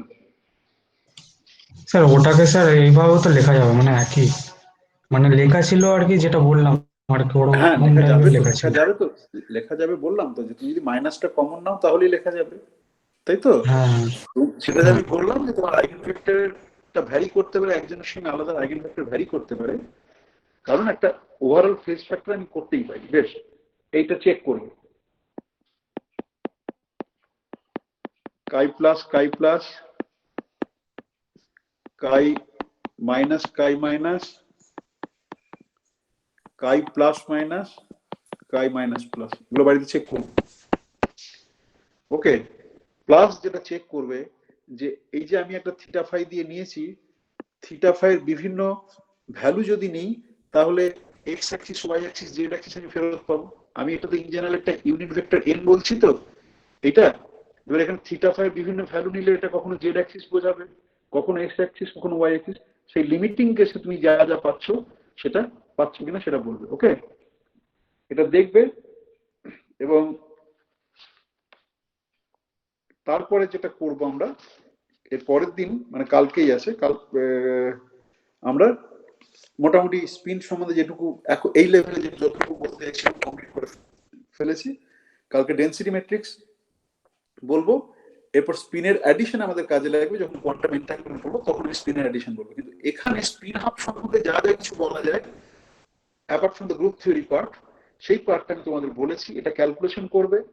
You should get the message that you can quantize in any direction, x, y, z or arbitrary n direction. Okay, এবং তার করসপন্ডিং আইগেন ভেক্টরস এবং আইগেন ভ্যালু সবসময় plus minus h bar by 2 হবে, সেই আইগেন ভেক্টর তুমি বের করতে পারো। Plus under certain circumstances you can expand one set of basis vectors in terms of the others, এবং সেখান থেকে তুমি যে একটাতে পাওয়ার প্রবাবিলিটি কত, জিরো না নন জিরো হলে কত, সেগুলো বের করতে পারো। সেই জিনিসটা আমি তোমাদের শিখলাম। এটা কোয়াইট জেনারেল এমএসসি কম্পালসারি যে কোয়ান্টাম মেকানিক্স পড়ো সেই লেভেলের জিনিসপত্র আমরা এখানে করলাম। পরদিন ডেন্সিটি ম্যাট্রিক্স। ওকে, ঠিক আছে, বিকাশ করবে।